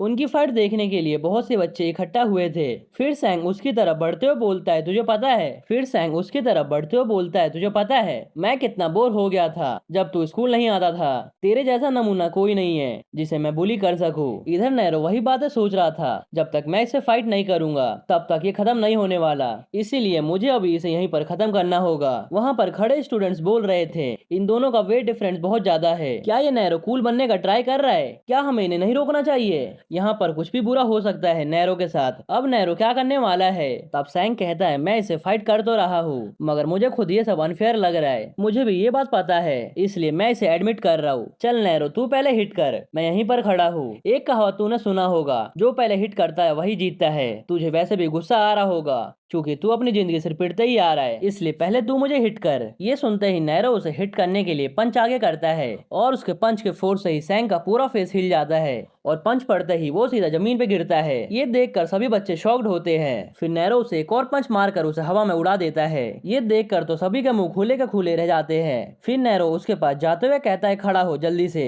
अभी तो मैंने मारना स्टार्ट भी नहीं किया है। अब हम सभी स्टूडेंट्स का एक्सप्रेशन देखते हैं, जो देखकर काफी बुरी तरह से डर गए थे। अब हम नैरो को देखते हैं, जिसके हाथों में खून लगा हुआ था और वो सैंग को नॉन स्टॉप मारे जा रहा था। सैंग उसे रुकने के लिए बोलता है। तब नैरो उसके पास जाते हुए कहता है, मैं तुझे जान से नहीं मारने वाला। अब हम सैंग के नोज के पास ब्लू कलर का कुछ देखते हैं। इधर रूफ टॉप पर खड़ी हुई लूना ये सभी देख रही थी और वो कहती, अच्छा ये तुम हो। अब हम किसी को नैरो के घर में चोरी छुपे घुसते हुए देखते हैं। इधर नैरो का दोस्त उसके पास आकर उसका बैग देता है और वो बताता है वो उसे स्कूल में ही भूल गया था। वैसे क्या तुम ठीक हो? क्योंकि ऐसा लग रहा है जैसे तुम पूरी तरह से बदल गए हो। अब सीन शिफ्ट होता है नैरो पर, जो घर की तरफ बढ़ते हुए सोचता है, क्या मैं सही में बदल गया हूँ? अब मैं पहले वाला डोगरो द लूजर नहीं रहा और पहले वाला ऑर्डिनरी स्टूडेंट भी नहीं, मुझे कोई रिग्रेट तो नहीं है, मगर मुझे कुछ अच्छा भी नहीं लग रहा। ये सब मेरी दादी के मरते ही चेंज हो गया है। लगता है अब नैरो ने एक्सेप्ट कर लिया है, उसकी दादी इस दुनिया में नहीं रही। इधर वो इंसान एबेल से स्माइल करते हुए ड्रॉर में कुछ ढूंढता है। तभी नैरो घर के अंदर आता है और लाइट्स ऑन करता है। फिर वो पानी पीने लगता है। अब हम नैरो के सिर के ऊपर देखते हैं, जहाँ एक मॉन्स्टर छुपा हुआ था। नैरो नोटिस करता है उसके प्लांट सूख रहे हैं, इसलिए वो उन्हें करीब से देखने लगता है। इधर मॉन्स्टर इसे अच्छा समय समझकर उसके ऊपर हमला कर देता है, मगर तभी नैरो उसके ऊपर गमला चलाकर मारता है। ऐसा लग रहा था जैसे नैरो को पहले से ही मॉन्स्टर के बारे में भनक लग गई थी। फिर वो सोचता है मैं इसे सेंस कर पा रहा हूँ, मगर क्या ये उन्हीं क्रिएचर में से एक है? फिर वो उस मॉन्स्टर से पूछता है तुम क्या हो, मतलब कौन हो? शायद मुझे यही पूछना चाहिए। तभी वो मॉन्स्टर नैरो के ऊपर हमला कर देता है और नैरो अपने आप को उससे बचाते हुए उसके हाथों को तोड़ देता है। तब वो मॉन्स्टर कहता है तुम इंसान नहीं हो। तभी वो मॉन्स्टर विंडो से कूद कर भाग जाता है और सोचता है वो इंसान नहीं है, मगर उसके अंदर से इंसानों वाली स्मेल आ रही है। तभी नैरो भी बिल्डिंग से कूद कर मॉन्स्टर को एक किक मारता है, जिस कारण वो मॉन्स्टर झाड़ियों में जाकर गिरता है। और जब नैरो नीचे आता है तब उसे सिर्फ ब्लड दिखाई देता है। तब वो सोचता है मॉन्स्टर काफी फास्ट था, मगर वो अपनी स्मेल को छुपा नहीं पाया। इधर वो मॉन्स्टर भागते हुए सोचता है आखिर उस बच्चे की दिक्कत क्या है? मेरा एक हाथ टूट चुका है, इसलिए मैं अभी फाइट नहीं कर सकता। मुझे अभी जल्दी से जाकर अपने आप को हील करना होगा और उसके बाद रिपोर्ट देना होगा। मगर तभी उसके पास नैरो आकर बोलता है मैंने तुम्हें ढूंढ लिया। तब वो मॉन्स्टर उस पर एक लकड़ी का टुकड़ा फेंकता है, जिसे नैरो एक लात से चकनाचूर कर देता है। फिर वो देखता है मॉन्स्टर तो भाग रहा है। उसे रोकने के लिए नैरो उसके ऊपर अम्ब्रेला चलाकर मारता है, जिससे वो अम्ब्रेला सीधा जाकर मॉन्स्टर के बॉडी में घुस जाता है। फिर नैरो उसके पास जाकर पूछता है आखिर तुम हो कौन और यहाँ पर क्यों आए हो? तब वो मॉन्स्टर बोलता है मैं यहाँ पर सना के लिए आया हूँ। नैरो के दादी का नाम सना था। फिर नैरो को याद आता है उसकी दादी को उस मॉन्स्टर ने सना करके पुकारा था। इससे वो समझ जाता है ये उसकी दादी की बात कर रहा है। फिर वो मॉन्स्टर बताता है उसके साथ ही सना को ढूंढने गए थे, मगर उनमें से एक भी लौट कर वापिस नहीं आया। तब नैरो गुस्से में बोलता है मेरी दादी ही क्यों? तब वो मॉन्स्टर पूछता है क्या जनरल हेडगार्ड तुम्हारी दादी है? अब तुम मुझे बताओ आखिर तुम हो कौन? तब मॉन्स्टर दर्द से चिल्लाते हुए कहता है मैंने अभी बताया तो सही। फिर नैरो पूछता है आखिर तुम सब मेरी दादी के पीछे क्यों पड़े हो? फिर वो मॉन्स्टर कहता है तुम्हारी दादी एक चाबी को लेकर भागी है। किंग चाहते हैं हम इसे ढूंढे, इसलिए वो हमें बार बार भेज रहे हैं सना को ढूंढने के लिए। तब वो उससे पूछता है तुम्हारे बाकी के साथी कहाँ पर है? तब मॉन्स्टर बताता है डीमन पोर्टल के दूसरी तरफ, मगर तुम भी तो एक डीमन हो। तब नैरो टॉन्ट मारते हुए बोलता है क्या तुम मुझे अपनी तरह मॉन्स्टर समझ रहे हो? फिर वो मॉन्स्टर चिल्लाते हुए बोलता है ओए मूर्ख, एक बार अपने आप को देख, तुझे क्या लगता है तू एक इंसान है? तब नैरो की नजर अपने रिफ्लेक्शन पर पड़ती है, जहां वो अपने फेस पर एक ब्लू निशान को देखता है और सोचता है आखिर ये है क्या। तब वो मॉन्स्टर वहां से भाग जाता है। अब हम एक ड्रंक इंसान को देखते हैं जो अपने ऑफिस से वापस आ रहा था और अपने बॉस को कोसे जा रहा था। तभी वो मॉन्स्टर उसके सामने आता है, मगर उसे लगता है ये कोई एम्प्लॉई है। तभी वो मॉन्स्टर गटर के अंदर घुस जाता है। ये देखकर वो आदमी डर कर कोने में चला जाता है। इधर बारिश में नैरो भागे जा रहा था, तभी उसका पैर स्लिप हो जाता है और वो मुंह के बल नीचे गिर जाता है। तब एक लेडी उसे संभल कर चलने को कहती है। तब उस लेडी का बेटा डरते हुए कहता है मॉम उसका फेस देखो, हल्का अजीब है। और नैरो पानी में अपनी रिफ्लेक्शन देखता है और अपना मुंह छुपाकर वहां से भागने लगता है। अब हमें कोई नरेशन देते हुए बताता है पृथ्वी के शुरुआत से ही हमारा और मॉन्स्टर के बीच में युद्ध चलता आ रहा है। दोनों के बीच दुनिया बट गई है और उनका एरिया भी एक्सपेंड होता गया है। बहुत से विक्टिम के खून पानी की तरह बहे हैं इस युद्ध में, मगर अचानक से उस युद्ध के बाद ह्यूमन पैसेज का डोर बंद हो गया। समय बीतते गया और ह्यूमंस लेजेंड बनते गए। अब ये एक मिथ है या सच पता नहीं, भले ही कितना भी युद्ध क्यों ना हो जाए, एक समय के बाद उन बाउंड्रीज में क्रैक आने शुरू हो जाते हैं और जो भी एंट्रेंस पहले सील हुए थे वो आज एक होल्स में बदल गए हैं। ये सभी चीजें हमें एक आदमी बता रहा था। अब सीन शिफ्ट होता है नैरो की तरफ, जो पुलिस स्टेशन भागते हुए आता है और पूछता है क्या ये सच है? तब पुलिस ऑफिसर्स उसे वीडियो रिकॉर्डिंग दिखाते हैं जहां उसकी दादी कहीं जा रही थी। नैरो उन्हें देखकर बोलता है यही है मेरी दादी। फिर ऑफिसर पूछते हैं क्या तुम्हारी दादी बीमार थी, क्योंकि ये जिस मार्केट में जा रही है वो मेडिसिन के लिए जाना जाता है। ये सुनकर नैरो थोड़ा शॉक्ड होता है। फिर वो बोलता है आप मुझे एड्रेस भेज दीजिए। तब ऑफिसर उसे समझाते हैं 2 महीने बीत गए हैं इसलिए उसके हाथ कुछ भी नहीं आएगा, मगर वो बात नहीं मानता और वहां से चला जाता है। अब नैरो उसी मार्केट में पहुंचता है और देखता है कि ये मार्केट तो बहुत ही बड़ा है। फिर वो सोचने लगता है मैं कहाँ से पूछना स्टार्ट करूँ, मैं बहुत कुछ पता कर पाऊंगा अगर मुझे वो फार्मेसी शॉप मिल जाती है तो। मैं इस मेडिसिन को काफी समय से ले रहा हूँ, आखिर मैं लेता क्यों हूँ, मुझे ध्यान से सोचना होगा इस बारे में। फिर वो उस मेडिसिन की स्मेल याद करते हुए एक शॉप पर पहुंच जाता है और ऑनर से बोलता है मैं यहाँ पर एक मेडिसिन लेने आया हूँ। तब वो ऑनर पूछता है किसके लिए मेडिसिन चाहिए, क्या सना के लिए चाहिए? ये सुनकर नैरो हाँ में जवाब देता है। तब ऑनर उसे रुकने को कहकर अंदर चला जाता है। इधर नैरो को गड़बड़ लग रहा था, इसलिए वो भी अंदर जाता है और देखता है ऑनर तो वहां से भाग रहा है। तब नैरो भी उसका पीछा करने लगता है। फिर नैरो एक दीवार कूद कर उसके सामने आ जाता है। उसे देखकर ऑनर सोचता है ये बंदा तो काफी फास्ट है और उसे किक मारने ही वाला था। तभी नैरो बोलता है वो मेरी दादी थी। ये सुनकर वो बंदा रुक जाता है और उसे पूछता है अभी अभी तुमने क्या बोला? तब नैरो बोलता है वो मेरी दादी है। फिर वो बताते हैं जो मेडिसिन उसके लिए सना लेकर आती थी वो एक टाइप का सप्रेसिव था जो उसके डिमोनिक पावर को रोकने का काम करता है। इसी कारण वो अभी तक एक नॉर्मल ह्यूमन लाइफ जी पा रहा है और इसी वजह से उस मॉन्स्टर को नैरो के अंदर से ह्यूमन की स्मेल आ रही थी। फिर वो बताते हैं ऐसे डीमन जिसकी पावर कम हो गई हो उसे इस टाइप का मेडिसिन लेकर इंसानों की दुनिया में रहना पड़ता है। सना चाहती थी मैं इसे तुम्हें दूं। तब नैरो पूछता है क्या यह मुझे मॉन्स्टर बनने से रोकता है? तब वो कहते हैं तुम्हें क्या लगता है हम इंसानी भाषा क्यों बोल पा रहे हैं? ऐसा लगता है कि तुम्हें इंसानों की तरह पाला गया है, ये बताए बिना कि तुम एक डीमन हो। फिर वो सोचता है क्या सना ने इस बच्चे को लेकर गैप को क्रैक कर दिया है? आखिर ये बच्चा है कौन? फिर नैरो कहता है क्या आप मुझे मेरी दादी के बारे में बता सकते हैं? फिर वो बताना शुरू करते हैं सना डीमन किंगडम में ग्रेटेस्ट वॉरियर थी।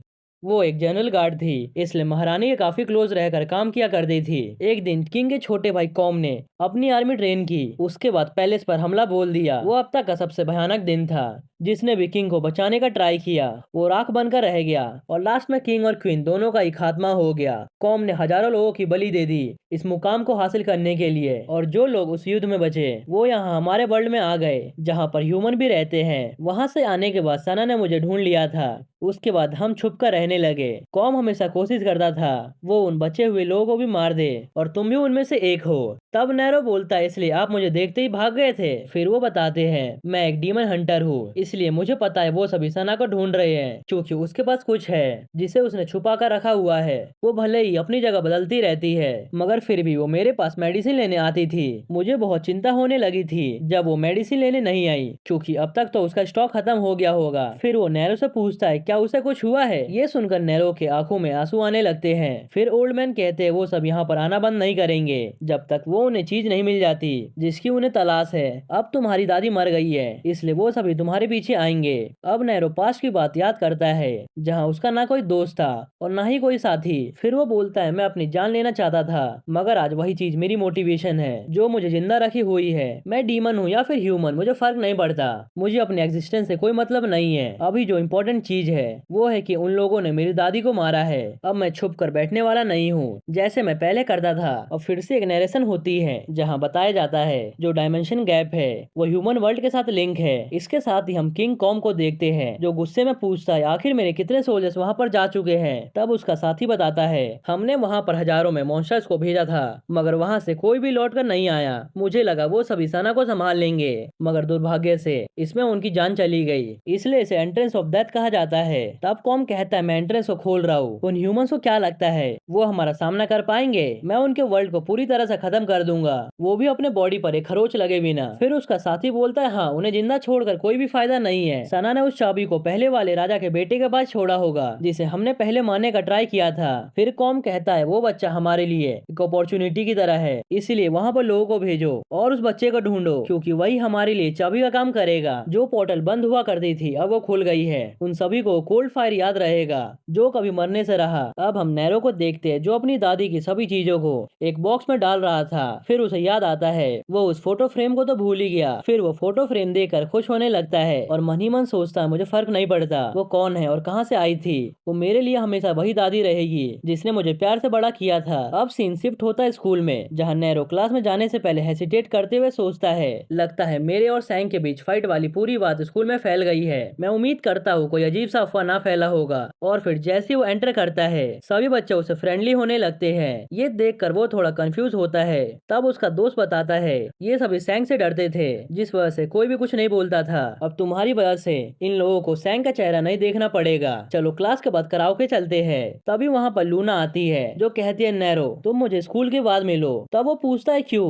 फिर उसका दोस्त कहता है तुम चिंता मत करो, ये जरूर आएगा। फिर नैरो अपने दोस्त से पूछता है तुम मेरे बदले जवाब क्यों दे रहे हो। तब वो उसे समझाता है मुझे पता है ये दिन आने ही वाला था जब तुम दोनों कैफेटेरिया में साथ में दिखे थे, और कॉन्ग्रेचुलेशंस अब तुम एक आम बच्चे बन गए हो। अब हम सैंग को देखते हैं जो कुछ बच्चों को मार रहा था, क्योंकि उसे लग रहा था उसके पिटने वाली बात इन लोगों ने ही फैलाई है। फिर वो गुस्से में कहता है उस डोगरों की हिम्मत कैसे हुई मुझे मारने की। एक कुत्ता हमेशा पिट सकता है मगर उसने तो मारना भी सीख लिया। ये कहकर वो वहाँ से गुस्से में चला जाता है। अब सैंग नैरो के दोस्त को घेर कर बोलता है मैं चाहता हूँ आज से तू मेरे लिए डोगरो बन। और जब वो मना करता है तब सैंग उसे थप्पड़ मारते हुए पूछता है क्या तू मुझे नीचे दिखा रहा है, तुझे क्या लगता है तेरे जैसा नर्ड मेरा कुछ बिगाड़ सकता है। उसके बाद वो उसे बहुत मारता है मगर वो भी चुप नहीं रहता और फाइट बैक करता है, जो देखकर सैंग को तो बहुत गुस्सा आता है और उसके आंखों में गुस्से की आग साफ साफ दिखाई दे रही थी। इधर नैरो क्लास में अपने दोस्त के डेस्क की ओर देखते हुए सोच रहा था ये तो सिर्फ वॉशरूम गया था, फिर अभी तक आया क्यों नहीं, आखिर वो अभी कहाँ पर है। वो ऐसा स्टूडेंट नहीं है जो अपना क्लास बंक करे। मुझे तो बहुत ही अजीब सी फीलिंग आ रही है, कहीं उसके साथ कुछ बुरा तो नहीं हुआ।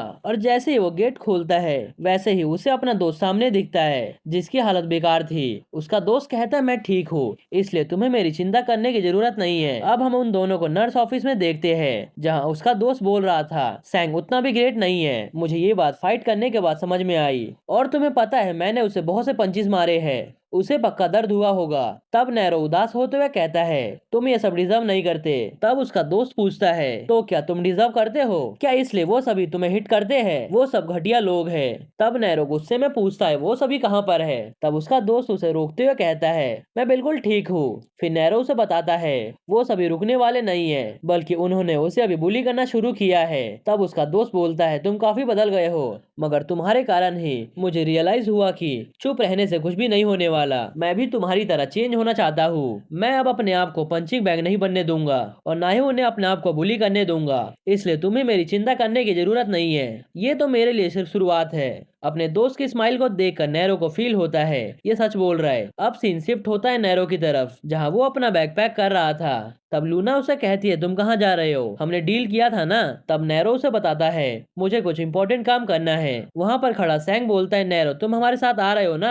अब हम कुछ बच्चों को जाते हुए देखते हैं जहाँ वो सभी कुछ लोगों को नोटिस करते हैं जो रेनकोट पहन रखे थे। दूसरी तरफ वो सभी बुली नैरो को एक जगह जाने को कहते हैं। तब वो बोलता है ठीक है, मगर इसके बाद से तुम योंग को बुली मत करना, नहीं तो तुम्हारे साथ अच्छा नहीं होगा। ये कहकर वो वहाँ से चला जाता है। तभी एक बुली नैरो के ऊपर हमला कर देता है, जो देखकर नैरो डर जाता है। इधर वो रेनकोट वाले इंसान स्कूल में घूमे जा रहे थे। अब हम देखते हैं उन रेनकोट वाले इंसान के पास मॉन्स्टर जैसे दांत होते हैं और वो एक स्टूडेंट को स्मेल करने लगते हैं। तभी एक बच्चे से उनकी टक्कर हो जाती है। ये देखकर वो बच्चा उन्हें देखकर चलने को बोलता है। दूसरी तरफ नैरो उसके हमले से बचते हुए काफी लंबी जंप लगाता है, जो देखकर वहाँ खड़े सभी लोग शॉक्ड होते हैं। उसके बाद नैरो नीचे आते हुए उसे एक पंच मारकर जमीन पे गिरा देता है। ये देखकर सभी पुलिस एक साथ हमला कर देते हैं, मगर नैरो उन सभी को एक एक करके मार देता है, जो देखकर सैंग को अपनी आंखों पर विश्वास नहीं होता। फिर नैरो उसे अपने पास बुलाता है। इधर वो सोच रहा था आखिर ये जीत कैसे गया।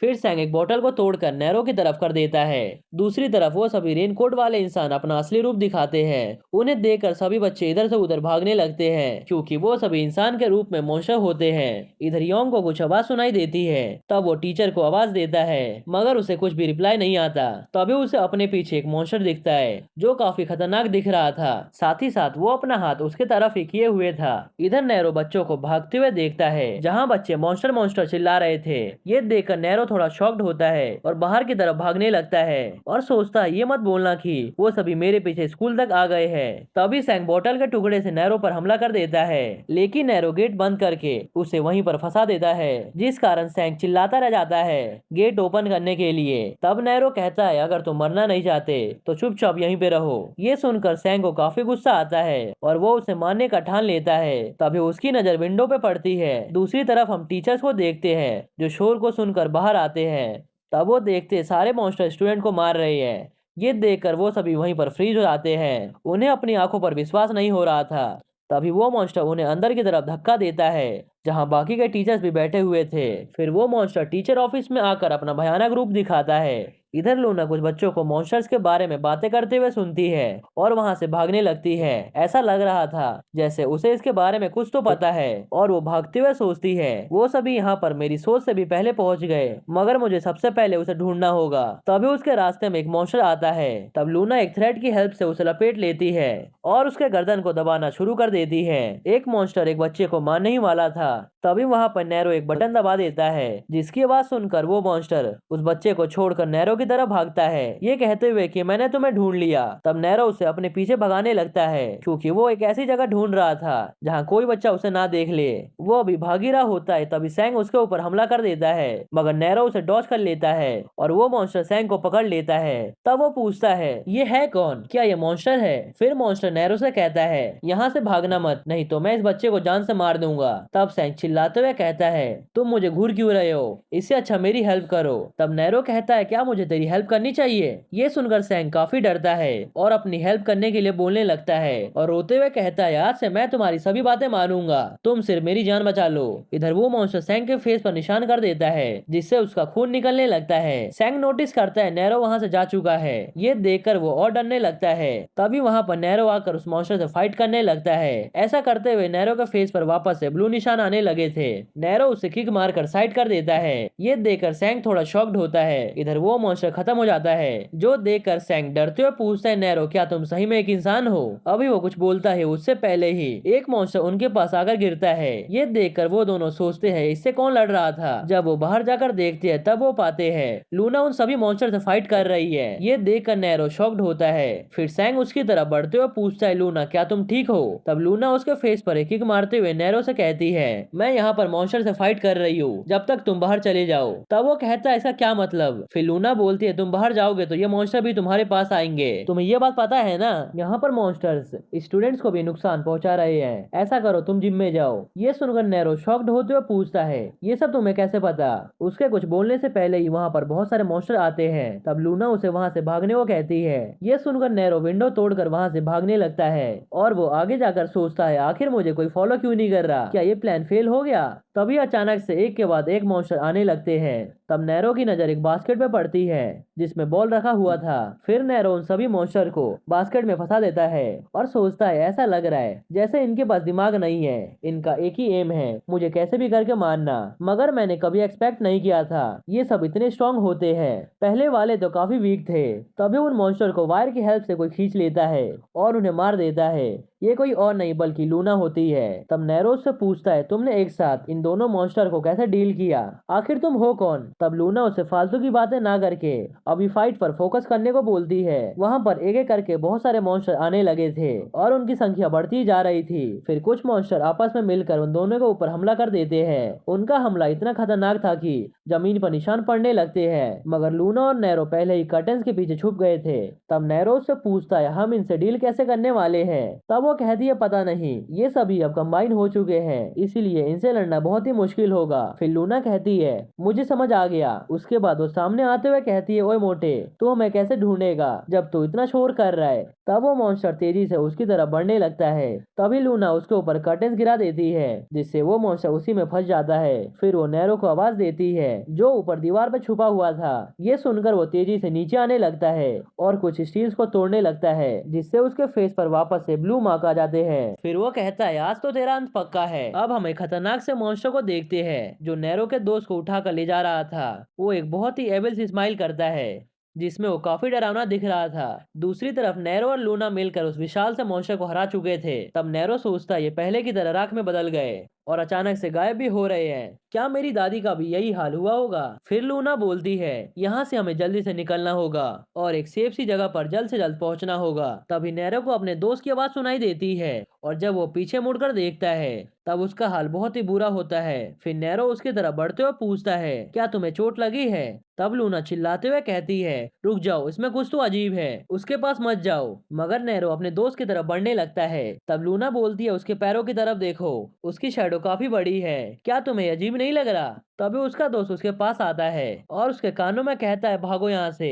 तभी नैरो के पीछे वही खतरनाक मॉन्स्टर आता है और उसके ऊपर हमला कर देता है। ये देखकर लूना चिल्लाने लगती है और दूसरी तरफ नैरो और उसका दोस्त जमीन पर गिर जाते हैं। नैरो के मुंह से खून निकलने लगता है। तब उसका दोस्त उसे माफी मांगता है ऐसा करने के लिए। फिर उसकी आंखें बंद हो जाती है, जो देखकर नैरो को अपनी दादी की याद आने लगती है, जहां वो मॉन्स्टर को बोल रही थी, नैरो को जाने दो, उसके बाद मैं तुम्हें चाबी दे दूंगी। मगर मॉन्स्टर ने उसके दादी के पेट में हमला कर दिया था। प्रेजेंट में लूना नैरो की तरफ भागने लगती है। इधर नैरो पास की बातें याद कर रहा था, जहाँ दादी उसका बर्थडे सेलिब्रेट कर रही थी बड़े ही प्यार से। जहाँ नैरो विश करता है कि वो अपने दादी के साथ लंबे समय तक रहे और उसके बाद कैंडल्स को ब्लो कर देता है। प्रेजेंट में नैरो खड़ा होता है, मगर उसे कुछ दिखाई नहीं दे रहा था। वो अभी भी पास की बातें याद करते हुए वो अपनी दादी को आवाज देने लगता है, दादी मुझे कुछ दिखाई नहीं दे रहा, दादी मुझे कुछ दिखाई नहीं दे रहा। तभी उसके पास वही केक आता है और उसकी दादी टेबल पे मरी पड़ी होती है, जो देखकर वो चिल्लाते हुए पूछता है, दादी क्या आप ठीक हो? वो उनका हाथ पकड़ता है, मगर उनका हाथ गायब होने लगा था और उसकी दादी मरते हुए सिर्फ एक बात बोल रही थी, नैरो एंट्रेंस को बचाओ, नैरो एंट्रेंस को बचाओ। ये बात वो बहुत बार बोलती है। नैरो चिल्लाते रह जाता है, दादी मुझे छोड़ के मत जाओ, मगर उसकी दादी वहाँ से गायब हो जाती है। फिर वो गुस्से में अपने आप से सवाल करता है, आखिर मैं कौन हूँ? ऐसा करते ही कैंडल्स में ब्लू फ्लेम जलने लगती है। उसके बाद उसके पूरे बॉडी में पावर्स एक्टिवेट हो जाते हैं और हर तरफ ब्लू रोशनी फैल जाती है और नैरो की आंखें पूरी तरह से ब्लू हो गई थी। तब मॉन्स्टर सोचता है, ब्लू फायर, मुझे बिलीव है ये अभी होश में नहीं है, मगर इसके पास इतनी स्ट्रेंथ कहाँ से आई? अभी कुछ देर पहले ये बिल्कुल अलग था। फिर नैरो धीरे धीरे आगे बढ़ने लगता है और उसका ब्लू फायर मॉन्स्टर के आसपास फैलने लगता है। ये देखकर मॉन्स्टर पूरी तरह से हैरान होता है और देखते ही देखते वो फ्रीज हो जाता है। ऐसा होते ही नैरो बेहोश हो जाता है, जिसे संभालने के लिए लूना उसके पास भागते हुए आती है। और जब नैरो की आंखें खुलती हैं, तब वो अपने बॉडी पर बैंडेज देखता है और वो एक ऐसी जगह था जहां वो पहले कभी नहीं आया था। फिर नैरो घर को एक्सप्लोर करते हुए सोचता है, ऐसा लग रहा है जैसे ये किसी का घर है, मगर ये कोई नॉर्मल घर नहीं लग रहा। ये एक प्रॉब्लम की बात हो सकती है मेरे लिए। यहाँ का हर विंडो काफी मजबूत भी दिख रहा है और इसका दरवाजा भी नॉर्मल दरवाजे के मुकाबले बहुत बड़ा है। ऐसा लग रहा है जैसे सिक्योरिटी का खास ध्यान रखा गया है इस घर को बनाते समय। मैं इसे हल्का सा एक्सप्लोर कर लेता हूँ, शायद ऐसा करना गलत तो नहीं होगा। तभी नैरो गेट ओपन करता है और वो गेट को ओपन करते ही शॉक्ड हो जाता है। वो देखता है उस रूम में वेपन्स भरे पड़े होते हैं। उसे वो जगह काफी खतरनाक दिख रही थी। तभी उसे म्यूजिक की आवाज सुनाई देती है, जिसे सुनकर वो चौकन्ना हो जाता है और धीरे धीरे उस आवाज की तरफ बढ़ने लगता है। उसके हाथ में कुल्हाड़ी होता है। वो उस आवाज के जैसे ही पास पहुंचता है, वैसे ही हमला कर देता है। हम देखते हैं वो साउंड लूना के पास से आ रही थी। नैरो लूना को देखकर रुक जाता है। फिर दोनों के चीखने की आवाज आती है, जैसे दोनों ने किसी भूत को देख लिया हो। अब हम नैरो को एक पेंटिंग को घूरते हुए देखते हैं। तभी वहाँ पर लूना आते हुए कहती है, मुझे लगा तुम बेड पर सो रहे हो। ये सब सुनकर वो अपने मन में सोचता है, आखिर ये है कौन? फिर लूना कहती है, मुझे लगा तुम मर चुके हो। मेरा मतलब अगर तुम मर जाओगे तो तब भी कोई हैरानी वाली बात नहीं होगी, और तुम इतनी जल्दी जग गए, ये काफी हैरानी की बात है। तब नैरो उसे बताता है उसे कुछ भी याद नहीं है। तब वो कहती है, ये तो एक अच्छी बात है, वैसे भी वो मेमोरीज कुछ खास अच्छी नहीं थी। फिर नैरो उसे उसकी जान बचाने के लिए थैंक्स बोलता है और वो ये कहते हुए काफी शर्मा रहा था। तब वो कहती है, तुम अपने सेवियर से काफी हार्शली बात कर रहे हो, मगर मैं तुम्हारा थैंक्स एक्सेप्ट कर लेती हूँ। फिर नैरो बोलता है, मुझे कुछ पूछना है, मेरे दोस्त का क्या हुआ? तब लूना कहती है, मुझे उम्मीद था तुम ये जरूर पूछोगे। वो एक ऐसी जगह पर है जहाँ वो सेफ है, साथ ही साथ उसे ट्रीटमेंट भी मिल रहा है, इसलिए तुम्हें उसकी चिंता करने की जरूरत नहीं है। ये सुनकर वो लूना के पास बैठते हुए कहता है, ये तो काफी अच्छी बात है। ये जानने के बाद मेरी जान में जान आई। उसे देखकर लूना सोचती है, क्या ये रो रहा है? तब लूना उठते हुए बोलती है, मुझे भूख लगा है, क्यों ना हम पहले कुछ खा ले। आखिर ये किसकी गलती है कि कल से मैंने कुछ भी नहीं खाया। तभी नैरो कहीं जाने लगता है। ये देखकर वो उससे पूछती है, तुम कहाँ जा रहे हो? तब नैरो कहता है, मैं घर जा रहा हूँ, मैं ऐसे इंसान के साथ नहीं रह सकता जिसे मैं जानता तक नहीं हूँ। तब लूना बोलती है, तुम यहाँ से नहीं जा सकते हो। जिसके जवाब में नैरो कहता है, अगर मैं यहाँ पे रहूंगा तो तुम्हारी जान को भी खतरा होगा। तब लूना कहती है, तुम्हारा फिजिकल कंडीशन कुछ काफी ठीक नहीं है, अगर तुम यहाँ से जाना चाहते हो तो सबसे पहले मुझे नॉकआउट करना होगा। ये सुनकर नैरो उसे पंच मारता है, मगर लूना उसे डॉच करते हुए उसके हाथ को पकड़ के जमीन पे गिरा देती है और बोलती है, तुम्हें क्या लगा तुम ऐसी कंडीशन में मुझे हरा सकते हो? तब वो कहता है, मेरी एक ही फैमिली थी, वो भी मेरी दादी, वो भी कहीं चली गई है और उनके जाते ही मेरे अंदर एक अजीब सी स्ट्रेंथ आ गई जिसके बारे में मुझे कुछ भी नहीं पता। मेरे वजह से सभी स्कूल के बच्चों पर उन मॉन्स्टर्स ने हमला कर दिया। मेरी ही वजह से बहुत सारे स्टूडेंट्स घायल हो गए। तब लूना कहती है, मैं गार्डियन हूँ जो तुम्हें प्रोटेक्ट करने का काम करेगी। ये सुनकर नैरो कहता है मेरी गार्डियन। तब वो कहती है मुझे पता है तुम्हारे लिए बिलीव करना थोड़ा मुश्किल होगा, लेकिन अभी के लिए तुम्हें स्ट्रांग रहना होगा। यही तुम्हारी सबसे बड़ी प्रायोरिटी होनी चाहिए। तुम मेरे फर्स्ट गेस्ट हो जिसके लिए मैंने टाइम निकाल कर कुक किया है। तब नैरो पूछता है क्या कुछ जल रहा है। ये सुनकर लूना जल्दी से किचन की तरफ भागती है जहाँ उसका स्ट्यू पूरी तरह से जल चुका था। तब वो नैरो से पूछती है क्या तुम इसे खाना चाहोगे। ये सुनकर नैरो मना कर देता है। तब लूना उसे इमोशनल ब्लैकमेल करते हुए कहती है जब तुम बेहोश हो गए थे तब मैं तुम्हें यहाँ पर लेकर आई थी। मैंने सोचा तुम मेरे बनाए हुए मील को एंजॉय करोगे, मगर किसी के साथ बहस करते समय मेरा स्ट्यू जल गया। अब यह किसकी गलती है। तब वो पूछता है क्या तुम्हारे पास कोई सामान बचा हुआ है। उसके बाद नैरो देखते ही देखते एक प्रोफेशनल की तरह खाना बनाने लगता है और कुछ देर में ही बहुत ही अच्छा खाना बना लेता है। ये देख कर लूना पूछती है तुम्हें कुकिंग कैसे आती है, जिस पर वो कहता है ये मुझे मेरी दादी ने सिखाया है। तब वो पूछती है क्या तुम और तुम्हारी दादी क्लोज थे। ये सुनकर वो हाँ में जवाब देता है। तब लूना पूछती है तुम्हारी दादी कैसी इंसान थी, और ये सीन यही कट होता है। अब हम एक वीडियो देखते हैं जहाँ बताया जा रहा था कुछ मॉन्स्टर्स एक हाई स्कूल में अचानक से आ गए। कुछ लोगों को लगता है ये सब स्क्रिप्टेड है और कुछ लोगों को लग रहा था ये सभी एलियंस है। कुछ बच्चे इस वीडियो को देख रहे थे, तभी अचानक से वो वीडियो डिलीट हो जाता है और वो सब उस वीडियो को नहीं देख पाते। अब हम कुछ लोगों की मीटिंग को देखते हैं जहां एक आदमी बता रहा था वो वीडियो अपलोड होते ही हमने उसे डिलीट करवा दिया, मगर बहुत से लोगों ने इस चीज को आंखों से देखा है, इसलिए हमें इस बात को फैलने से रोकना होगा। हमने बहुत से वीडियो में इस बच्चे को देखा है, ऐसा लग रहा है जैसे इसके पास पावर्स है। फिर एक आदमी पूछता ये कौन है। तब वो बताता है ये बच्चा उसी स्कूल का स्टूडेंट है जहाँ पर यह इंसिडेंट हुआ था और अभी ये हमारे एजेंट द्वारा एक सुरक्षित जगह पर प्रोटेक्ट है। ये सब सुनकर उस मीटिंग का हेड कहता है मुझे अभी के अभी उस बच्चे से मिलना है। अब सीन वापस से नैरो की तरफ शिफ्ट होता है जहां वो लूना को बताता है उसकी दादी बहुत ही अच्छी इंसान थी, मगर जब वो मुझे डांटती थी तब वो बहुत ही भयानक लगती थी। भले ही मैंने उनसे बहुत लोगों का कंप्लेन किया था, मगर कभी भी उन्होंने मेरी गलती इसमें नहीं बताई थी, इसलिए दादी को खोना। तभी लूना उसकी बात को काटते हुए कहती है तुम यहाँ पर सेफ हो। तब वो कहता है मुझे इस बात की खुशी है, मगर मुझे कुछ इंपॉर्टेंट काम करना है। तब लूना पूछती है क्या तुम उन सब की आइडेंटिटी को लेकर क्यूरियस नहीं हो। फिर नैरो शॉक्ड होते हुए पूछता है लूना क्या तुम्हें भी पहले डीमंस के बारे में पता था। फिर लूना उसे कहीं ले जाते हुए कहती है मुझे फॉलो करो, और फिर वो बाहर आते हैं जहाँ पर एक बॉडीगार्ड पहले से ही खड़ा था। तब लूना उसे कहती है मैं तुम्हें वहां पर ले जाने वाली हूँ जहाँ तुम्हारे सारे क्वेश्चंस के आंसर मिलेंगे, और वो तुम्हें ये भी बताएंगे कि तुम्हें कितना स्ट्रेंथ चाहिए होगा उन मॉन्स्टर से फाइट करने के लिए। ये सुनकर नैरो थोड़ा शॉक्ड होता है। फिर वो उसे एक बहुत बड़े बिल्डिंग के पास लेकर जाती है और वहाँ पर कार से निकलते हुए कहती है ये एक ऐसी हिडन ऑर्गेनाइजेशन है जो हम जैसे लोगों को प्रोटेक्ट करती है, यानी कि पावर यूजर्स, और हमें सिखाती है कि हम कैसे मॉन्स्टर से फाइट करें। इस ऑर्गेनाइजेशन का नाम है TGDCAM, the great defence command against monsters. फिर वो दोनों अंदर जाने लगते हैं। तब नैरो से पूछता है क्या तुम्हें मेरे पावर्स के बारे में पहले से पता था, और फिर वो इतने बड़े बिल्डिंग को देखकर कहता है क्या ये सच में एक हिडन ऑर्गेनाइजेशन है। ये सुनकर लूना कहती है क्या जरूरी होता है किसी ऑर्गेनाइजेशन का हिडन होना। फिर नैरो उस बिल्डिंग के अंदर जाते हुए कहता है ये बिल्डिंग तो मेरे लिए बहुत ही कॉमन सा लग रहा है, ये एक आम बिल्डिंग की तरह है। तब लूना उसे कहती है अगर तुम ऐसे ही स्लो चलोगे तो मैं तुम्हें छोड़कर चली जाऊंगी। फिर नैरो उससे पूछता है क्या तुम उन क्रिएचर्स को मॉन्स्टर कहते हो।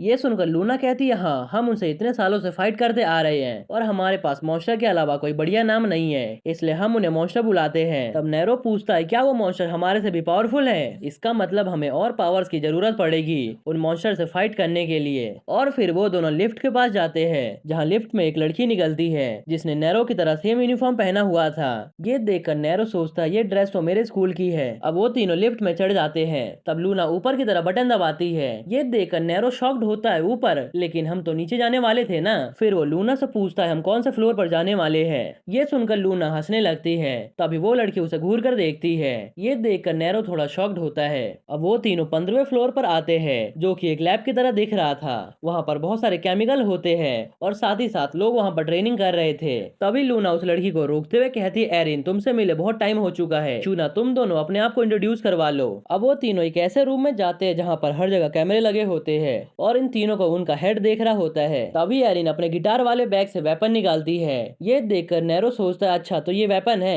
फिर वो अपने वेपन को लोड करके नैरो की तरफ तान देती है। ये देखकर लूना थोड़ा शॉक्ड होते हुए कहती है, एरिन ये तुम क्या कर रही हो? तब एरिन कहती है, तुम्हें पता है ना, जब भी तुम वेपन को देखो तब अपना गार्ड डाउन नहीं करते। इधर नैरो उसे देखकर शॉक्ड होता है और वो मन ही मन सोचता है ये तो सीरियस लग रही है। तब लूना चिल्लाते हुए अपने हेड से कहती है, सर आप ये क्या कर रहे हो? ऐसा तो हमारा प्लान नहीं था। फिर वो लड़की कहती है, ये तुम्हारी गलती है, इसलिए मुझे ब्लेम मत करना। और फिर वो उस वेपन को शूट कर देती है नैरो की तरफ। ये देखकर नैरो थोड़ा शॉक्ड होता है। वो लड़की नैरो पर जैसे ही गोली चलाती है वैसे ही नैरो फुल स्पीड में उस अटैक को डॉज कर लेता है। ये देखकर बॉस सोचता है, वाह इसकी स्पीड तो बढ़िया है। फिर वो लड़की लगातार नैरो पर एक के बाद एक गोली चलाने लगती है। ये देखकर नैरो उसे डॉज करते हुए उसके पास आता है और उसके गन पर अपने लात से मारता है, जिससे उसका एक अटैक रूफ पे लगता है और वो छत वहीं पे गिर जाता है, जिसके नीचे वो लड़की आ जाती है। लेकिन नैरो वहां से भाग जाता है। अब हम देखते हैं कि वहां पर धुआं धुआं होने लगता है। तभी अचानक से उस धुएं में से दो ब्लेड निकलते हैं, जो कि नैरो देख लेता है और उसे बड़े ही आसानी से डॉज कर लेता है।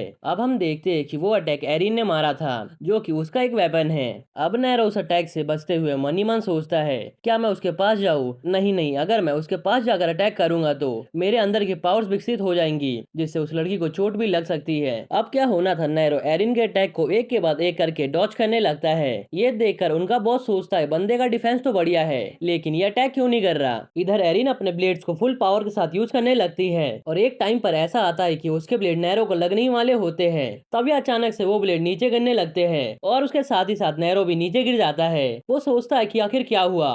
अब हम देखते हैं कि दरअसल लूना ने एरिन को पकड़ लिया था, उसे अटैक करने से रोक दिया था। फिर वो गुस्से में एरिन से कहती है, मैंने कहा ना ये बहुत हो गया, तुम्हें क्या लगता है मैं यहाँ पर सिर्फ बैठ कर देखने वाली हूँ? ये सुनकर एरिन वहाँ से जाने लगती है। अब हम नैरो और लूना को हेडक्वार्टर में देखते हैं, जहाँ उनका बॉस उसे पूछता है कि तुमने अटैक क्यों नहीं किया, क्या तुम अपने स्ट्रेंथ को छुपा रहे हो? लेकिन नैरो उसका कोई भी जवाब नहीं देता। तब लूना गुस्सा में बोलती है, बॉस ये कुछ ज्यादा नहीं हो गया? ये हमारे प्लान में बिल्कुल भी शामिल नहीं था, लेकिन फिर भी आपने ऐसा किया। तब वो बुढ़ा बोलता है, मैं तो बस इसके स्किल्स को ऑब्जर्व कर रहा था कि आखिर ये कितना पावरफुल है। तभी नैरो बोलता है, मैंने तो बस उसके अटैक्स को रिएक्ट किया, क्योंकि मुझे लगा था अगर मैं अटैक करूंगा तो उसे चोट भी लग सकती है। ये सुनकर वो बुढ़ा बोलता है, तुम तो एरिन को कुछ ज्यादा ही अंडरस्टिमेट कर रहे हो। तुम्हें पता है ना, अब मॉन्स्टर तुम्हें भी टारगेट करेंगे, क्योंकि वो मॉन्स्टर उनके पीछे जाते हैं जिनके पास पावर्स होते हैं। ये सुनकर नैरो बोलता है, हाँ मुझे पता है। तब वो बुढ़ा बोलता है, मॉन्स्टर्स हमारे डायमेंशन में घुसने का ट्राई कर रहे हैं, इसलिए वो मॉन्स्टर जितने भी पावर यूजर्स है उन्हें मारना चाहते हैं, क्योंकि जितने भी पावर यूजर्स है वो उनके रास्ते का काटा है। तो क्या तुम चाहते हो कि वो मॉन्स्टर तुम्हें मार दे और तुम बस ऐसे ही बैठे रहो? ये सुनकर नैरो कुछ भी नहीं बोलता।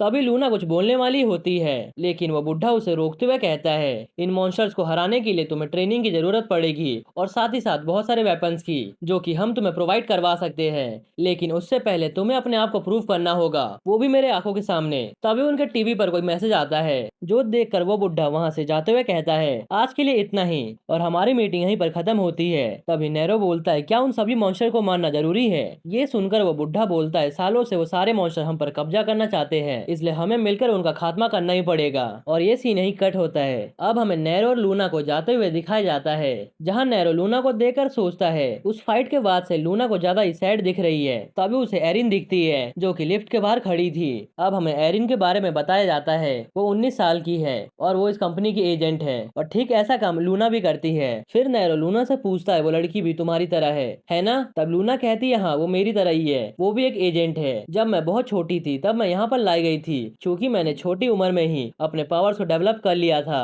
लेकिन जो तुम एरिन को देख रहे हो वो बहुत ही शांत और क्यूट दिखती है, लेकिन ऐसा है नहीं, तो उसे कम मत समझना, वो उस क्यूट फेस के पीछे एक डेविल है। ये सुनकर नैरो बोलता है, लेकिन तुम भी तो सेम ही हो ना? फिर वो पास्ट की बात याद करता है, जहाँ रूम को जैसे ही खोलता है उसे उस रूम में खाली वेपन दिखते हैं। तब लूना गुस्से में कहती है, एरिन सच में बहुत ही स्कैरी है, एक बार तुम उसका फाइट देखना। क्या तुम भूल गए कुछ देर पहले ही उसने तुम्हारे ऊपर कैसे अटैक किया था? लेकिन अगर मैं होती तो मैं किसी निहत्थे इंसान पे हमला नहीं करती और उनके ऑर्डर्स को रिफ्यूज कर देती। ये सुनकर नैरो बोलता है, मुझे तो शक है। तब लूना गुस्से में बोलती है, क्या तुम भूल गए मैंने तुम्हें कैफेटेरिया में चिकन का पीस दिया था, इसके बाद भी तुम मेरे ऊपर डाउट कर रहे हो? तभी वहाँ पर कुछ डॉक्टर्स एक पेशेंट को लेकर भागते हैं। ये देखकर नैरो सोचता है, आखिर ये है कौन? ऐसा लग रहा है जैसे मैंने इसे कहीं देखा है। और ये सीन यहीं कट होता है। अब हमें दूसरे डायमेंशन का सीन दिखाया जाता है जहाँ पर एक बंदा फुल ट्रेनिंग कर रहा होता है और वो अपनी तलवार से एक ही अटैक में आगे वाले पहाड़ों को काट देता है। इस बंदे का नाम शैन है और ये राजा का जनरल कमांडर है। तभी वहाँ पर राजा कॉन्ग आता है जो उससे कहता है, मैंने सुना इस बार भी कोई भी मॉन्स्टर वापस नहीं आया। तब शैंग राजा के सामने झुकते हुए कहता है, हाँ एक भी वापस नहीं आया, लेकिन फिर भी हमारे पास बहुत सारे सोल्जर्स बाकी है, अपना टाइम जरूर आएगा लेकिन वो समय अभी नहीं आया। तब राजा बोलता है, मुझे पता है लेकिन हमारे पास टाइम नहीं है, मुझे पता है वो एंट्रेंस कभी ना कभी जरूर खुलेगा। अब हमें वापस से वही मेडिसिन मार्केट को दिखाया जाता है जहाँ पर ग्रैंडपा बैठकर दवाई बना रहे थे। तभी वहाँ पर नैरो आता है जो उनसे कहता है, मैंने अपना घर शिफ्ट कर लिया। ये सुनकर ग्रैंडपा बोलते, बढ़िया, इसका मतलब अब तुम्हें इस मेडिसिन की जरूरत नहीं पड़ेगी। तब नैरो बोलता है, नहीं, मैं नहीं चाहता कि मेरे पावर्स अंदर छुप जाए, लेकिन मैं ये भी नहीं चाहता कि मेरे अंदर का डीमन सेल बाहर आए। तो आप मुझे बता सकते हैं कि मैं अपने स्ट्रेंथ को बढ़ाने के साथ ही साथ अपने डीमन सेल्फ को कैसे छुपा सकता हूँ। ये सुनकर ग्रैंडपा बोलते हैं, इसका एक ही उपाय है, तुम्हें ज्यादा से ज्यादा प्रैक्टिस करना होगा। सबसे पहले तो तुम्हें अपने अंदर के एनर्जी पर फोकस करना होगा और अपने अंदर के चक्रा को कंट्रोल करना होगा। इन्हीं ट्रेनिंग से तुम अपने पावर्स को बढ़ा सकते हो बिना अपने अपीयरेंस को चेंज किए बिना। तब नैरो बोलता है, ठीक है मैं ऐसा करूंगा।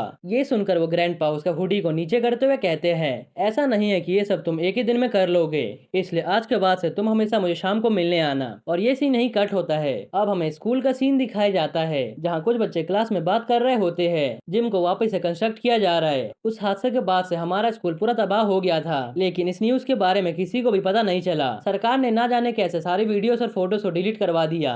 इसी कारण हमारे पास कोई प्रूफ ही नहीं है कि ऐसा कुछ भी हुआ था। मुझे तो लगता है कि नॉर्थ कोरिया ने हमें हैक कर लिया। ये सुनकर दूसरा बंदा हंसने लगता है और ये सीन ही कट होता है। अब हमें नैरो को घर पर दिखाया जाता है जहाँ वो तैयार होकर शाम को कहीं जा रहा होता है। तभी लूना उससे पूछती है, तुम कहाँ जा रहे हो, तुम्हें पता है ना अकेले बाहर जाना तुम्हारे लिए खतरनाक है। ये सुनकर नैरो बोलता है, मुझे थोड़ा सा अजीब फील हो रहा है, इसलिए मैं थोड़ी देर के लिए बाहर घूमने जा रहा हूँ और मैं बिल्कुल ठीक हूँ, इसीलिए तुम्हें मेरी चिंता करने की जरूरत नहीं है। ये सुनकर लूना गुस्से में बोलती है, आखिर तुम्हारी चिंता कौन करता है, लेकिन इस टाइम पर तुम रोज बाहर जाते हो, ऐसा क्यों। अब हमें नैरो को ग्रैंडपा के पास दिखाया जाता है जहाँ वो उसे एक वेयर हाउस में लेकर जाते हैं। ये देखकर नैरो पूछता है, क्या हम यहाँ पर ट्रेनिंग करने वाले हैं। तब ग्रैंडपा कहते हैं, हाँ हम ऐसी जगह ट्रेनिंग करेंगे जहाँ हमें कोई ना देख सके। अब वो दोनों वेयर हाउस के अंदर जाते हैं। वेयर हाउस को देखकर नैरो बोलता है, ये कुछ ज्यादा ही कमजोर नहीं लग रहा, अगर हम यहाँ पर ट्रेनिंग करेंगे तो ये पूरा टूट सकता है। तभी ग्रैंडपा एक सीक्रेट डोर को दिखाते हुए कहते हैं, हम यहाँ पर नहीं बल्कि इसके अंदर ट्रेनिंग करने वाले हैं। ये देखकर नैरो सोचता है, लूना की तरह ही सबके पास सीक्रेट प्लेस है जहाँ वो सब ट्रेनिंग करते हैं। अब वो दोनों अंडरग्राउंड जाते हैं जहाँ उन्हें एक वॉल दिखता है। तब ग्रैंडपा उस वॉल पर अपना हाथ रखते हैं और अपने पावर से उसे एक्टिवेट कर देते हैं। फिर उसके अंदर जाते ही ग्रैंडपा बोलते हैं, चलो देखते हैं कि तुम्हारे अंदर कितनी पावर्स है, और फिर वो एक डंडे से लड़ाई करने लगते हैं। तभी ग्रैंडपा नैरो को ऊपर अटैक करते हैं, लेकिन नैरो उसे बड़े आसानी से डॉच कर लेता है। तभी वो देखता है कि वो डंडा स्ट्रेच होने लगा है और वो डंडा अगले पल में एक स्पेयर बन जाता है। फिर ग्रैंडपा नैरो को ऊपर एक के बाद एक अटैक करने लगते हैं और उसे गुस्से में कहते हैं, डॉच करना बंद करो और मेरे ऊपर अटैक करो। लेकिन नैरो उन पर अटैक नहीं करता और उनके अटैक को बड़ी आसानी से डॉच कर लेता है। ये देखकर ग्रैंडपा सोचते हैं, ये बच्चा मेरे ऊपर अटैक नहीं करेगा जब तक कि मैं इसे गुस्सा नहीं दिलाता। फिर ग्रैंडपा गुस्से में उसके ऊपर एक के बाद एक अटैक करते हुए कहते हैं, अगर जो बंदा फाइट नहीं कर सकता वो एक वॉरियर भी बन नहीं सकता। तभी वो उस पर अटैक करते हुए उसे कॉर्नर में फंसा लेते हैं और उसे गुस्सा दिलाने लगते हैं कि आखिर सना मरी क्यों, क्या उसने एक कमजोर बच्चे को बचाने के लिए अपनी जान दे दी। वो एक ऐसी वॉरियर थी जो कि किंग के बराबर में थी, जो कि जनरल कमांडर के पोस्ट से भी ऊपर थी, लेकिन आखिर वो मरी क्यों। वो छोटे छोटे मॉन्स्टर सना के लिए कुछ भी नहीं थे, लेकिन उसने अपनी जान दे दी बस तुम्हारे लिए। आखिर उसने क्यों किया, तुम जैसे कमजोर बच्चे को बचाने के लिए। ये सुनकर नैरो को गुस्सा आने लगता है और उसके अंदर की पावर एक्टिवेट होने लगती है। फिर ग्रैंडपा उसके ऊपर अपना हमला करते हुए कहते हैं, अगर आज तुम स्ट्रांग होते तो सना को मरना नहीं पड़ता। लेकिन तभी नैरो उनके डंडे को अपने हाथ से पकड़ लेता है और बोलता है, मुझे स्ट्रांग बनना पड़ेगा ताकि मैं अपने दादी के मौत का बदला ले सकूं। नैरो को देखकर ग्रैंडपा शॉक्ड होते हुए सोचते हैं, ये तो कोल्ड ब्रेथ है, ऐसे निशान तो उनके बड़े बेटे के चेहरे पे आते थे, इसका मतलब सना जिस बच्चे को लेकर आई थी कहीं ये वो तो नहीं। और ये सीन ही कट होता है। अब एक बार फिर से नरेशन होती है कि ह्यूमन वर्ल्ड और डीमन वर्ल्ड के बीच में एक गैप है जिसके थ्रू डीमंस ह्यूमन वर्ल्ड में जाते हैं, लेकिन जहाँ जाने का रास्ता होता है वहाँ से निकलने का भी रास्ता होता है। इसी कारण बहुत सारी ह्यूमंस ने भी उस गैप को ढूंढ लिया और डीमन वर्ल्ड में एंटर कर गए, लेकिन उनकी बॉडी मॉर्टल थी जिस कारण वो वहाँ के फोर्स को नहीं सह पाए और बहुत सारे लोग वहाँ पे मर गए और इसी के साथ उनका प्लान फेल हो गया। लेकिन तभी वहाँ के डीमन किंग आए जिनका नाम किंग खान था।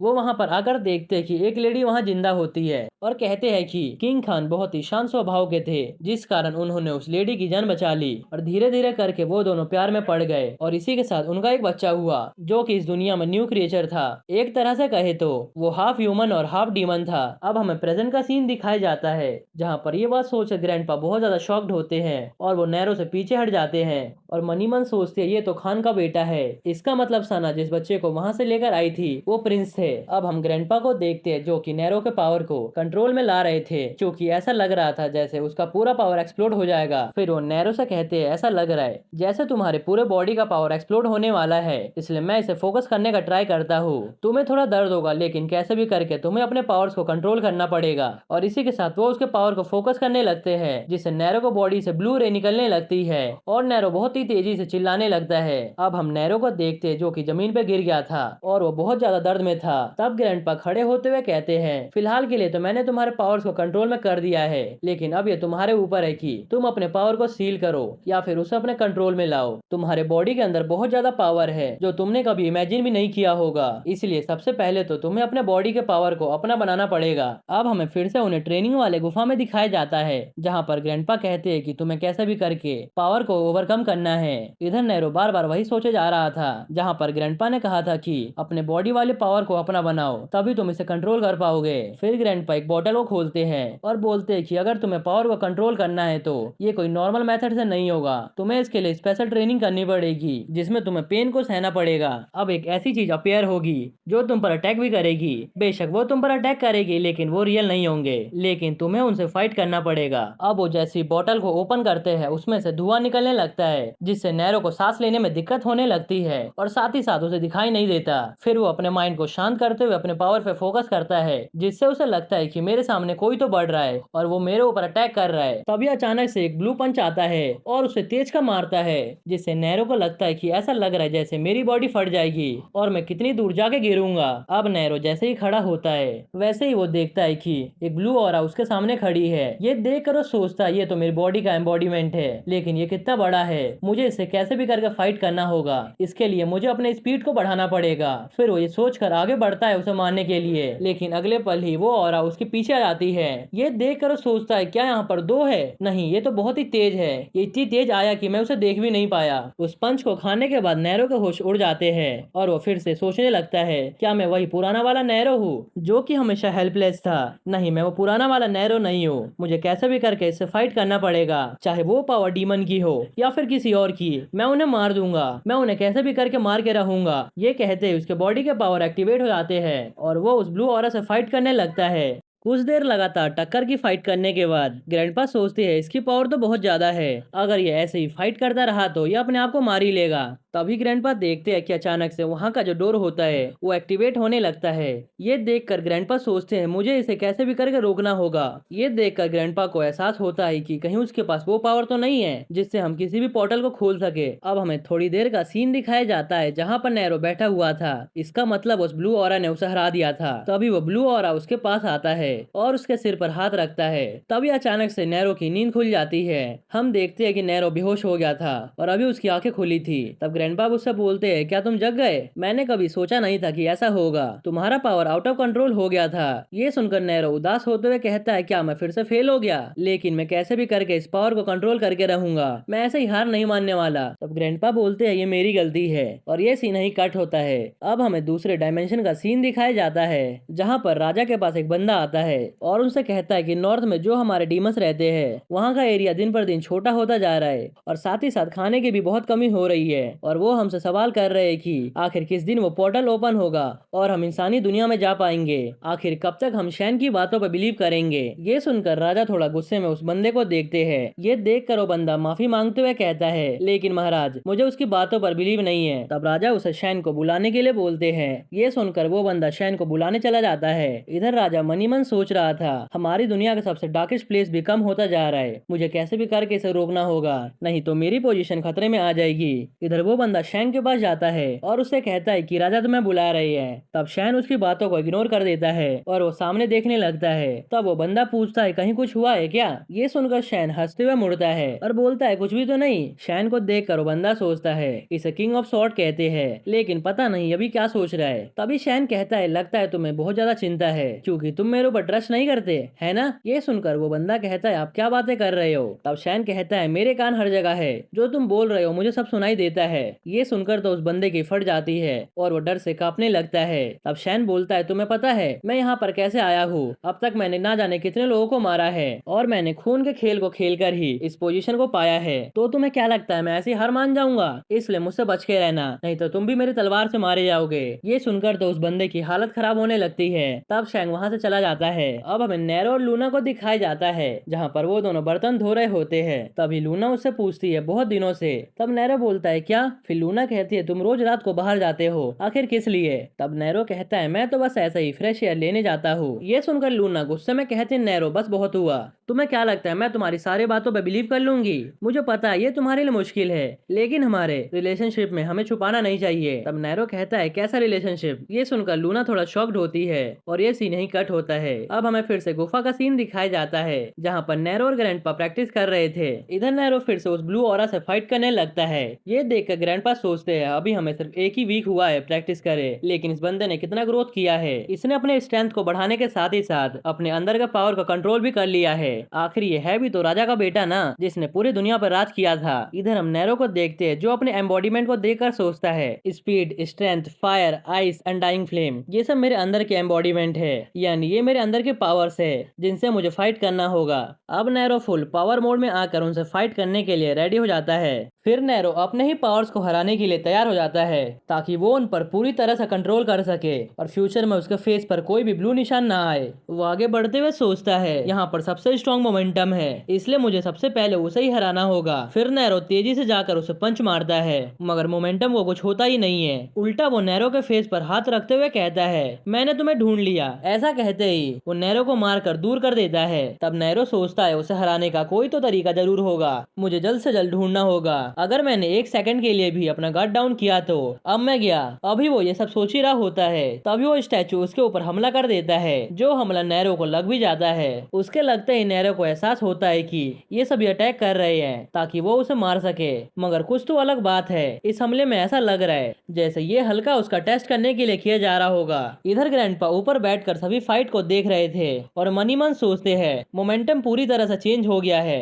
और फाइट को डोमिनेट भी कर रहा है। इधर मोमेंटम नैरो के ऊपर हमला कर देता है। तब नैरो जमीन के मिट्टी को उखाड़कर उसके हमले से अपने आप को बचाता है और उसका हमला ये उसके ऊपर कर देता है, मगर मोमेंटम उसके हमले को रोक देता है। तभी नैरो उस हमले को चीरते हुए बाहर आता है और मोमेंटम के ऊपर हमला कर देता है। फिर वो उसे देखता है तब उसे पता चलता है उसने उसका क्राउन तोड़ दिया है। इस कारण से उसके पावर्स वापस से उसके पास आ रहे हैं। फाइनली उसके पावर पूरी तरह से उसके बन चुके थे। अब मुझे समझ आ रहा है आखिर ग्रैंडपा ने क्या कहा था। उनका मतलब था पावर से फाइट करके इस पावर को अपना बना लो। फिर नैरो जमीन में पंच मारते हुए कहता है ये मेरी असली पावर है। ऐसा करते ही सभी एम्बॉडीमेंट टूट जाते हैं और उनका पावर नैरो के अंदर पूरी तरह से समा जाता है। ये देखकर ग्रैंडपा शॉक्ड होते हैं कि आखिर नैरो ने कर दिखाया। अब सीन शिफ्ट होता है नेक्स्ट डे पर जहाँ हेडक्वार्टर में ट्रेनिंग स्टार्ट किया जाता है। उनका टारगेट 10th फ्लोर पर है, साथ ही साथ उन्हें सबसे शॉर्टेस्ट रूट ढूंढना है और हो सके तो किसी का मर्डर नहीं करना और ना ही प्रॉपर्टी डैमेज करना है। और उनके पास सिर्फ 1 घंटे का समय है। लूना का नजर सिर्फ एरिन पे होता है, वो किसी भी तरह से उसे हराना चाहती थी।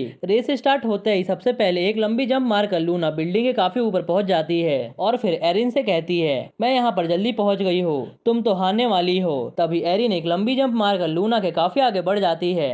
इधर बाकी लड़कियां तो आगे बढ़ने में जूझ रही थी। तब एक लड़की अपना गन निकालती है। तभी अनाउंसमेंट होता है कि एजेंट जैंग ट्रेनिंग के टाइम पर कोई सा भी वेपन यूज नहीं किया जा सकता। ये सुनकर वो जमीन पर बैठकर रोने लगती है। इधर लूना एरिन को मूव करने को कहती है ताकि वो बिल्डिंग का सहारा लेकर आगे बढ़ सके। तब एरिन उसे नीचे दिखाते हुए कहती है कितनी शर्म की बात है कि तुम्हें सहारे की जरूरत पड़ रही है। इनका गेम वहाँ का लीडर भी देख रहा होता है, जिनसे एक आदमी कहता है ये दोनों लड़कियां काफी काबिल है, ये एक दूसरे को मारकर आगे बढ़ना आती है। इसी कारण इन दोनों में मोटिवेशन बना रहता है। तभी लीडर, जिनका नाम जेउक था, वो पूछते हैं उस बच्चे का क्या हुआ जिसे तुम कुछ दिन पहले लाए थे। तभी वहाँ पर डॉक्टर आते हुए कहती है, लीडर आपको कुछ देखना चाहिए। ये कहकर वो उन्हें अपने साथ ले जाने लगती है। ये डॉक्टर एक रिसर्चर है जिसका नाम सोल है। फिर लीडर जाते हुए कहते हैं, बच्चे ट्रेनिंग कर रहे हैं, मगर तुम्हें नहीं लगता ट्रेनिंग से ही काम नहीं चलने वाला, बल्कि हमारा बजट ज्यादा होना चाहिए ताकि हम एडवांस वेपन्स को खरीद सके। मॉन्स्टर अचानक से बी सिटी में आ गए। अगर हमने हाई पावर का यूज किया तो आम आदमी को भी चोट पहुंच सकती है, इसलिए सबसे ज्यादा इंपॉर्टेंट क्लोज क्वार्टर ट्रेनिंग है। फिर वो नैरो के दोस्त को देखते हुए कहते हैं, क्या ये वही बच्चा है जिसे तुम सब स्कूल जिम से लेकर आए थे? क्या यह अभी भी रिकवर हो रहा है? तब डॉक्टर कहते हैं, हैरानी की बात है कि यह अभी भी रिकवर हो रहा है। जब हम जिम पहुंचे थे तब तक ये बच्चा मर गया था, मगर जब हम डेड बॉडीज की सफाई कर रहे थे तब इसकी बॉडी में अचानक से लाइफ एक्टिविटी देखी गई। इस वजह से इसे बाकी घायल पेशेंट के साथ यहाँ पर लाया गया। ये सुनकर लीडर शॉक्ड होते हुए पूछते हैं, तो क्या अब ये पूरी तरह से जिंदा है और क्या ये एक बार भी होश में आया? फिर डॉक्टर बताती है, अगर हम इसे जगाने की कोशिश करेंगे तो ये जाग जाएगा। अभी तो हम इसे स्लीपिंग ड्रग्स की हेल्प से सुलाए हुए हैं। ये सुनकर लीडर कहते हैं, हो सकता है ये बच्चा आगे जाकर हमें गुड न्यूज दे, इसलिए इसकी देखभाल अच्छे से करना। तभी हम नैरो के दोस्त के फिंगर्स को देखते हैं जिसमें कुछ हलचल दिखाई देती है। उसके फिंगर्स मूव कर रहे थे। अब सीन शिफ्ट होता है नैरो पर, जो रात होते ही चुपके से घर के बाहर जा रहा था ट्रेनिंग करने के लिए। तब ग्रैंडपा नैरो को देखते हुए सोचते हैं, कल रात मैंने इस बच्चे के बॉडी में पावर्स देखे थे जो कि एक्सेप्शन थे, और ऊपर से इसने अपने पावर्स को कंट्रोल भी कर लिया है। क्या अब मुझे इसे टेस्ट करना चाहिए? ये कहते ही ग्रैंडपा कुछ स्पिनर्स को नैरो की तरफ फेंकते हैं जो दीवार से टकराकर नैरो का पीछा करने लगते हैं। नैरो उन सभी के अटैक को जैसे तैसे डॉज कर रहा था। ये देखकर ग्रैंडपा मनी मन सोचते हैं, इसकी आंखें बदल गई है, ये अब सभी मूवमेंट्स को पहले ही पढ़ पा रहा है और फिर उन्हें डॉज भी कर रहा है। इसके स्ट्रेंथ में बदलाव तो आया है, साथ ही साथ इसका कॉम्बैट अटैक के लिए एटीट्यूड भी बदल गया है। वो अटैक को तेजी से तो डॉज नहीं कर रहा था, मगर दुश्मन के हर एक अटैक को अच्छी तरह से टारगेट कर रहा है। फिर ग्रैंडपा और स्पिनर्स को नैरो की तरफ भेजते हैं। ये देखकर नैरो एक स्पिनर को उठाते हुए उसे गोल गोल घुमाकर तेजी से बाकी स्पिनर की तरफ अटैक करता है। उसका स्पिनर एक एक करके सभी को टक्कर मारकर नीचे गिरा देता है और सभी स्पिनर्स के खत्म होने के बाद नैरो सोचता है अब सब कुछ खत्म हो चुका है। तभी उसके सामने कुछ आने लगता है जिसे देखकर वो डर जाता है। हम देखते हैं कि उसके सामने कोई और नहीं बल्कि ग्रैंडपा आए हैं, जो अपने असली पावर को एक्टिवेट करके नैरो से फाइट करने के लिए रेडी होते हैं। फिर वो कहते हैं, अब से तुम मुझे नॉकआउट करने का ट्राई करो। अब हमें पता चलता है ग्रैंडपा मूसान रेस के डीमन है, जो डीमन वर्ल्ड से भागकर ह्यूमन वर्ल्ड में आए थे और यहाँ पर डीमंस की हेल्प करते हैं ताकि वो सही से अपनी लाइफ जी सके। फिर ग्रैंडपा नैरो को उन पर हमला करने को कहते हैं। उन्हें देखकर नैरो सोचता है, स्ट्रॉन्ग मॉन्स्टर के पास एबिलिटी होती है कि वो बड़े हो सकते हैं साइज में, मगर इनके पास किस टाइप का पावर है? मेरे पास इनके पावर्स का पता लगाने के अलावा और कोई ऑप्शन नहीं है। फिर नैरो अपनी पूरी ताकत से ग्रैंडपा पर हमला करता है, मगर वो उल्टा दूर जाकर गिरता है। फिर ग्रैंडपा हमला करते हैं। उनके हाथ का साइज नैरो के बॉडी से डबल होता है। उनका एक हाथ पड़ते ही नैरो जमीन पे गिरा मिलता है। उसकी हालत खराब हो गई थी, उसे ऐसा लग रहा था जैसे उसे किसी स्टील ने मारा है। तब ग्रैंडपा उसे पंच मारते हुए कहते हैं, अब तुम्हें आइडिया लग गया होगा कि मुझे चोट नहीं लग सकता जब तक मेरे पावर्स एक्टिवेट है। नैरो उनके हाथों को पकड़ रखा था, जिसे ग्रैंडपा छुड़ाकर उसका गला दबाने लगते हैं। तब नैरो अपनी पूरी पावर के साथ ग्रैंडपा को अपने से दूर करता है। फिर ग्रैंडपा अपने शर्ट को फाड़ते हुए कहते हैं, इस बार मैं तुम पर तरस नहीं खाने वाला। ये कहते ही दोनों एक दूसरे को टक्कर देने लगते हैं। उसके स्ट्रेंथ को देखते हुए ग्रैंडपा सोचते हैं, इतने कम टाइम में ये मुझे टक्कर दे पा रहा है और मेरे सभी अटैक्स को डॉज भी कर रहा है। नैरो और ग्रैंडपा एक दूसरे को पंच मारते हैं, जिस कारण दोनों ही दूर जाके गिरते हैं। ये देखकर ग्रैंडपा सोचते हैं, पहले से इसकी स्ट्रेंथ काफी बढ़ गई है,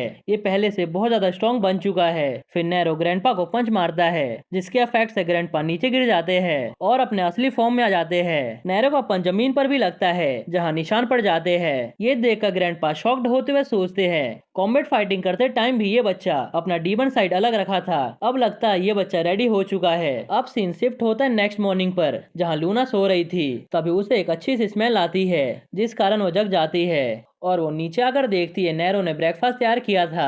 फिर नैरो उसे खाने को कहता है। तब वो पूछती है, आज कुछ स्पेशल है क्या? तुमने आज ब्रेकफास्ट क्यों बनाया? तब वो कहता है, मैं आपसे ब्रेकफास्ट बनाते रहूंगा, अभी कुछ दिनों से मैं बहुत ज्यादा थका हुआ था, इसलिए मैं कुछ बना नहीं पाया। तब वो कहती है, अगर रात में तुम ऐसे ही वॉक पर निकल जाओगे तो थक तो जाओगे ही, वैसे तुम जो करना चाहो वो कर सकते हो, मगर एक बार उन लोगों के बारे में सोच लिया करो जो तुम्हारी चिंता करते हैं।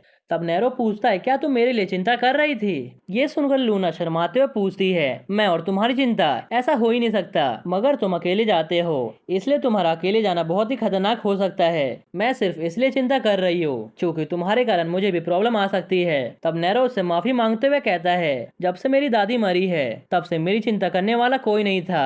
ये सुनकर तो लूना के चारों तरफ गुलाब के फूल खिलने लगते हैं और वो उसे ऐसे बातें ना करने को कहती है और वहाँ से जाने को भी कहती है। अब हम नैरो और लूना को कहीं जाते हुए देखते हैं, जहाँ लूना कहती है, तुम्हें मेरे साथ चलना होगा क्योंकि मुझे अभी भी कुछ चीजों का रिपोर्ट करना है। जाते हुए नैरो सोचता है, क्या लूना ने मेरे फेस पर वो मार्क देखा था जब मैं जिम में उस मॉन्स्टर के साथ फाइट कर रहा था? फिर वो पूछता है, लीडर और उनके मेंबर्स को कैसे पता चलता है कि सुपर ह्यूमन कौन है और कौन मॉन्स्टर है? तब वो कहती है, कुछ मॉन्स्टर ऐसे होते हैं जो ह्यूमंस की तरह दिखते हैं, जो अपनी एबिलिटी यूज करते हैं। तब उनके फेस पर एक मार्क आता है और उनका अपीयरेंस भी चेंज हो जाता है। ये सुनकर नैरो सोचता है, क्या लूना ने मेरा मार्क नहीं देखा था? लीडर ने कहा था मॉन्स्टर मेरे पीछे आएंगे क्योंकि मैं एक सुपर ह्यूमन हूँ। तभी उसे ग्रैंडपा की बात याद आती है कि वो मॉन्स्टर तब तक आना बंद नहीं करेंगे जब तक वो उन्हें मिल नहीं जाता जिसकी उन्हें तलाश है। अब सना मर चुकी है, इसलिए अब वो सभी तुम्हारे पीछे आएंगे। फिर वो सोचता है, उन डीमंस को जरूर मेरे से कुछ चाहिए होगा, मगर उन्हें क्या चाहिए? आखिर मेरे पास ऐसा क्या है? तभी उसे अचानक से कुछ याद आता है और वो लूना से कहता है, इससे पहले कि हम हेडक्वार्टर जाए उससे पहले मुझे कहीं जाना है और ये बहुत ही इम्पोर्टेंट है। अब सीन शिफ्ट होता है सैंग पर, जो एक बच्चे को पकड़ कर कहता है, मुझे अचानक से सिगरेट पीने का मन कर रहा है, इसीलिए तू जल्दी से मेरे लिए सिगरेट लेकर आ। अगर तू मेरे लिए लंच में सिगरेट लेकर नहीं आया तो मरने के लिए तैयार रहे। मगर वो बच्चा बिना कोई जवाब दिए वहाँ से जाने लगता है। वो इंग्लिश के कुछ वोकैब पढ़ रहा था और वो जानबूझकर स्टूपिड वर्ड बोलता है, जो सुनकर सैंग का मुंह बन जाता है। तभी वहाँ पर उससे कुछ चमचे आते हैं जिससे वो कहता है, क्या मैं सबको बता दूं कि मैं नंबर फर्स्ट रैंक पर आता हूँ? आज का हमारा टारगेट सामने जा रहा है जो कि मिंग है। तभी वही बच्चा जिसका नाम मिंग है वो रुकते हुए बोलता है, ओए सैंग के बच्चे, उस टाइम मैंने सब देखा था अपनी इन 4 आंखों से। तू नैरो के सामने घुटने पर रेंगते हुए जा रहा था। अगर तेरी जगह मैं होता तो मैं उस दिन की बात से स्कूल भी नहीं आता, मगर तुझे देखो, तू अभी भी वही काम कर रहा है। ये सब सुनकर सैंग चिल्लाते हुए कहता है, क्या तू मेरे हाथों मरना चाहता है? क्या तुझे नहीं पता मैं कौन हूँ? ये सुनकर सभी बच्चे उसे गुस्से से घूरने लगते हैं, जिससे डरकर सैंग पीछे हटने लगता है। अब हम नैरो को देखते हैं, जो बस से जाते हुए सोचता है, मेरे पास स्कूल की कोई भी अच्छी यादें नहीं है, मगर फिर भी मुझे अच्छा फील होता है। मगर मैं वापस से टाइम में कभी पीछे नहीं जाऊंगा, मेरी ऑर्डिनरी लाइफ खत्म हो चुकी है। बस से उतर कर लूना पूछती है, क्या तुम सही में अपने अपार्टमेंट में जाना चाहते हो? वो जगह खतरनाक हो सकता है और शायद उसमें मॉन्स्टर भी हो। तब नैरो एक शॉप को देखकर पूछता है, क्या ये वही जगह नहीं है जहाँ तुम काम करती थी? तब वो कहती है, मैंने कुछ टाइम के लिए किया था फिर क्विट कर दिया। यहाँ पर सिर्फ बच्चे आते थे जो स्कूल यूनिफॉर्म में होने के बाद भी सिगरेट मांगते थे। ये सुनकर नैरो सोचता है, लीडर इसे अच्छे खासे पैसे पे करते होंगे, मगर फिर भी ये यहाँ पर पार्ट टाइम जॉब क्यों करती थी? क्या ये मेरे ऊपर यहाँ से नजर रखती थी? क्या ये मुझे अपने टीम में शामिल करना चाहती थी? अब नैरो अपने घर का लॉक ओपन करता है और दरवाजे पे ही खड़ा रहता है। तब लूना इसका कारण पूछती है। तब वो कहता है, मुझे पुरानी बातें याद आने लगी थी, चलो अब अंदर चलते हैं, मुझे कुछ ढूंढना है। नैरो अंदर आकर सोचता है, मुझे कोई भी आइडिया नहीं है वो चीज मुझे कहाँ मिलेगी। वो लोग ऐसी चीज को ढूंढ रहे थे जो ग्रैंडमा के पास था और अब वो सभी मेरे पीछे पड़ गए हैं। आखिर वो किस टाइप के चाबी के बारे में बात कर रहे थे? इधर लूना दादी की फोटो देखते हुए सोचती है, ऐसा क्यों लग रहा है जैसे मैं इन्हें जानती हूँ। फिर वो नैरो से पूछती है, वैसे क्या तुमने वो ढूंढ लिया जिसके लिए तुम यहाँ पर आए थे? ऐसा लग रहा था जैसे वो चीज तुम्हारे लिए बहुत इंपॉर्टेंट है। तब नैरो कहता है, वापिस चलो, मुझे वो चीज यहाँ पर नहीं मिली। अब सीन शिफ्ट होता है लैब में, जहाँ नैरो के दोस्त योंग की आंखें खुलती है और वो अचानक से उड़ जाता है। तब नर्स उसे समझाते हुए रेस्ट करने को कहती है क्योंकि वो पूरी तरह से रिकवर नहीं हुआ। मगर वो अपना ऑक्सीजन मास्क निकाल कर पूछता है, मेरा दोस्त नैरो कहाँ पर है? अब नर्स उसका ब्लड निकाल रही थी। डॉक्टर उसका ब्लड निकालते हुए कहती है, अब तुम हमें अपने पूरे बॉडी पर रिसर्च करने दे रहे हो, तो क्या मैं तुम्हें वो इन्फॉर्मेशन दे दूं जिसके बारे में तुम पूछ रहे थे? तो ठीक है, अब तुम अच्छे से रिकवर हो रहे हो। फिर योंग पूछता है, मैं अभी कहाँ पर हूँ? मैं अपने दोस्त को देखना चाहता हूँ। फिर डॉक्टर उसे समझाती है कि सबसे पहले उसे रिकवर होना चाहिए, और रही बात उसके दोस्त की, तो अभी सेफ है। ये सुनकर योंग खुश होता है कि उसका दोस्त सेफ है। अब हम योंग को लैब में घूमते हुए देखते हैं और वो चोरी छुपे जाकर अपना ब्लड सैंपल वापस ले लेता है। तभी उसके पीछे सेहे आती है, जो बाकियों की तरह यहाँ पर ट्रेनिंग करती है और उससे पूछने लगती है, तुम यहाँ पर क्या कर रहे हो और चोरी छुपे क्या ढूंढ रहे थे? फिर वो उसके लुक पर फिदा हो जाती है और उससे कहती है, अगर तुम्हें यहाँ पर डॉक्टर डॉक्टर ने देख लिया तो प्रॉब्लम हो जाएगी, इसलिए अब मैं तुम्हारे साथ रहूंगी ताकि तुम बोर ना हो। मेरा नाम जैंग सेहे है। वैसे मुझे नहीं लगता हमें अपने आप को इंट्रोड्यूस करवाने की जरूरत है। इधर हम योंग के हाथों में उसका ब्लड सैंपल देखते हैं। तभी वहाँ पर नर्स आती है जो उससे कहती है तुम यहाँ पर नहीं रह सकते, और योंग का हाथ पकड़ती है जिससे एक टेस्ट ट्यूब उसके हाथ से गिर जाता है जिसमें ब्लड सैंपल था। फिर वो सेहे को डांट कर वहाँ से भगा देती है। उसके जाने के बाद योंग पूछता है मैं यहाँ पर बायो लैब में क्यों हूँ। तब नर्स उसे अपने साथ ले जाते हुए कहती है अभी के लिए यहाँ से चलो, नहीं तो हम प्रॉब्लम में फंस सकते हैं। अंदर जाते ही योंग नर्स को तेजी से अपनी तरफ खींच लेता है और उसके कुछ देर बाद हमें उनकी चिल्लाने की आवाज आती है। उसके बाद योंग उनका कोट पहनकर बाहर आता है और उस रूम के डोर पर ब्लड लगा हुआ था। उस खून को देखकर योंग क्रीपी वे में स्माइल करने लगता है और वहाँ से चला जाता है। इधर हेडक्वार्टर में एक न्यूज तेजी से फैल रही थी कि एरिन को किसी आम इंसान ने हरा दिया। तब दूसरा पूछता है क्या तुम उसी टेस्ट की बात कर रहे हो जो बीच में ही रोका गया था? क्या ये इसी एरिन की वजह से हुआ है? मुझे तो लगता है कि ये कोई अफवाह है। फिर एरिन के पास एक टीम मेंबर आता है। वो उससे पूछता है क्या मैंने जो सुना है वो सच है? क्या तुम्हें एक आम इंसान से डील करने में प्रॉब्लम आई जो हाल ही में जगा था? ये सुनकर एरिन कुछ भी नहीं बोलती। तब वो सोचता है क्या इसने मुझे इग्नोर कर दिया? तभी वहाँ पर नैरो आता है जिसे देखकर वो कहता है डेविल का नाम लिया और ये यहाँ पर हाजिर भी हो गया। अब मैं अपनी आंखों से देखना चाहता हूँ आखिर इसके अंदर क्या खास है। सेहे उसे देखकर पूछती है ये कौन है? ये तो काफी हैंडसम लग रहा है। तब बाकी सभी घूरते हुए बताते हैं ये वही है जिसके बारे में अफवाह पूरी जगह फैल चुका है। तब लीडर नैरो से पूछते हैं क्या तुम यहाँ पर एग्जाम देने आए हो? तब वो कहता है मैं एग्जाम दूंगा अगर आप मेरे साथ कोऑपरेट करोगे तो। ये सुनकर उन्हें समझ नहीं आता। तब नैरो बोलता है मेरा हमेशा से इस जगह पे रहने का इरादा नहीं है, मगर हम दोनों का दुश्मन सेम ही है, इसलिए हमें एक दूसरे के साथ कोऑपरेट करना चाहिए। ये सुनकर हानस्योंग पीछे से बोलता है ये क्या नॉनसेंस बातें कर रहे हो? तुम्हें क्या लगता है ये दुनिया उतना ही पीसफुल है जितना तुम्हें दिखाई देता है? तुम्हें पता भी है हम कितना मेहनत करते हैं इस शांति को मेंटेन करने के लिए। ये सुनकर नैरो सोचता है आखिर ये कब मेरे पीछे आया, मुझे फील तक नहीं हुआ। तब नैरो कहता है मेरी दुनिया में कोई भी पीस नहीं है। फिर वो कहता है आज मैं मतलब तुम्हारा सीनियर तुम्हें अभी एक लेसन सिखाएगा। सबसे पहले मैं तुम्हारे फेस के इस अजीब लुक से छुटकारा पाऊंगा। फिर वो लीडर से पूछता है क्या मैं इसे लेसन सिखा दूं? तब वो कहता है ऑफ कोर्स, मैं भी तुम दोनों के बीच का फाइट देखना चाहता हूँ। दूसरी तरफ एक डॉक्टर जब उस रूम में जाती है तब वो खून देखकर शॉक्ड हो जाती है और जैसे वो नर्स की डेड बॉडी को देखती है वैसे ही उनके मुंह से चीखें निकल जाती है। इधर हानस्योंग नैरो से पूछता है क्या तुम श्योर हो कि तुम्हें किसी भी वेपन की जरूरत नहीं है? मैं बहुत पावरफुल हूँ इसलिए तुम्हें वेपन की जरूरत पड़ सकती है। तब नैरो कहता है तुम अपनी चिंता करो, मेरा ये हाथ ही तुम्हारे लिए काफी रहेगा। ये सुनकर हानस्योंग को गुस्सा आने लगता है। इधर से है नैरो को चीयर करने लगती है। ये देखकर हानस्योंग कहता है तुम्हारा तो अभी से ही फैन क्लब ओपन हो गया। फिर वो अपने मन में सोचता है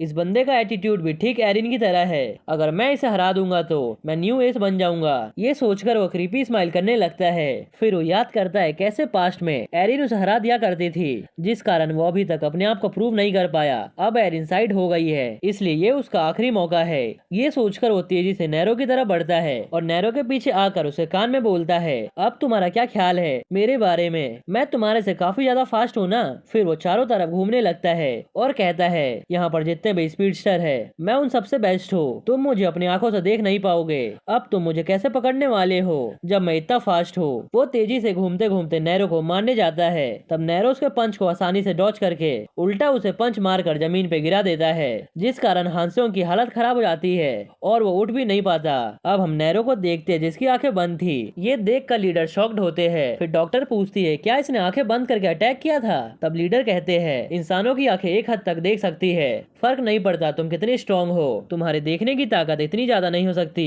कि ये इतने स्पीड में हानस्योंग के अटैक को देख पाए। ऐसा लग रहा है जैसे ये इस स्पेशल सेंस के साथ ही पैदा हुआ है जिसने इसके विजन को रिप्लेस कर दिया है। इधर नैरो इस बात से खुश था कि इस बार उसके फेस पर वो ब्लू मार्क नहीं आया और वो इस बार अपने पावर्स को कंट्रोल कर पाया था। उसे देखकर एरिन सोचती है ये तो काफी बदल गया है लास्ट टाइम से जब मैं इसे मिली थी। अब हम योंग को देखते हैं जो इस फाइट को होते हुए देख रहा था। तभी उससे एक स्टाफ पूछता है क्या तुम न्यू मेडिकल स्टाफ हो? क्योंकि मैंने तुम्हें आज से पहले नहीं देखा और तुम्हारे कोट पर ब्लड कैसे आया और तुम्हारे पास जीवोन का नेम टैग क्यों है? ये सुनकर योंग के एक्सप्रेशन पूरी तरह से चेंज हो जाते हैं। अब सीन शिफ्ट होता है शैन पर, जो एक छोटे से ड्रैगन को देखता है जिसका पर अचानक से फट जाता है और उसके अंदर से अजीब सा कीड़ा निकलता है, जिसे देखकर वो कहता है किसी के बॉडी और माइंड को कंट्रोल करने की एबिलिटी कितनी अच्छी होती है। ये तो असली भयानक चीज है। शैडो के बारे में शैडो सभी वेट कर रहे होंगे कि कब पूरी दुनिया पर डार्कनेस फैल जाए। इसी के साथ हम योंग को देखते हैं जो उस स्टाफ को खत्म कर चुका था और उसके बॉडी के आसपास एक अलग ही ऑरा था। ऐसा लग रहा था जैसे इसकी बॉडी को किसी ने तो पोजेस कर रखा है। और इसी के साथ ये एपिसोड यहीं पर खत्म हो जाता है। अगर आपको ये एपिसोड थोड़ा सा भी पसंद आया हो तो वीडियो को लाइक जरूर करना।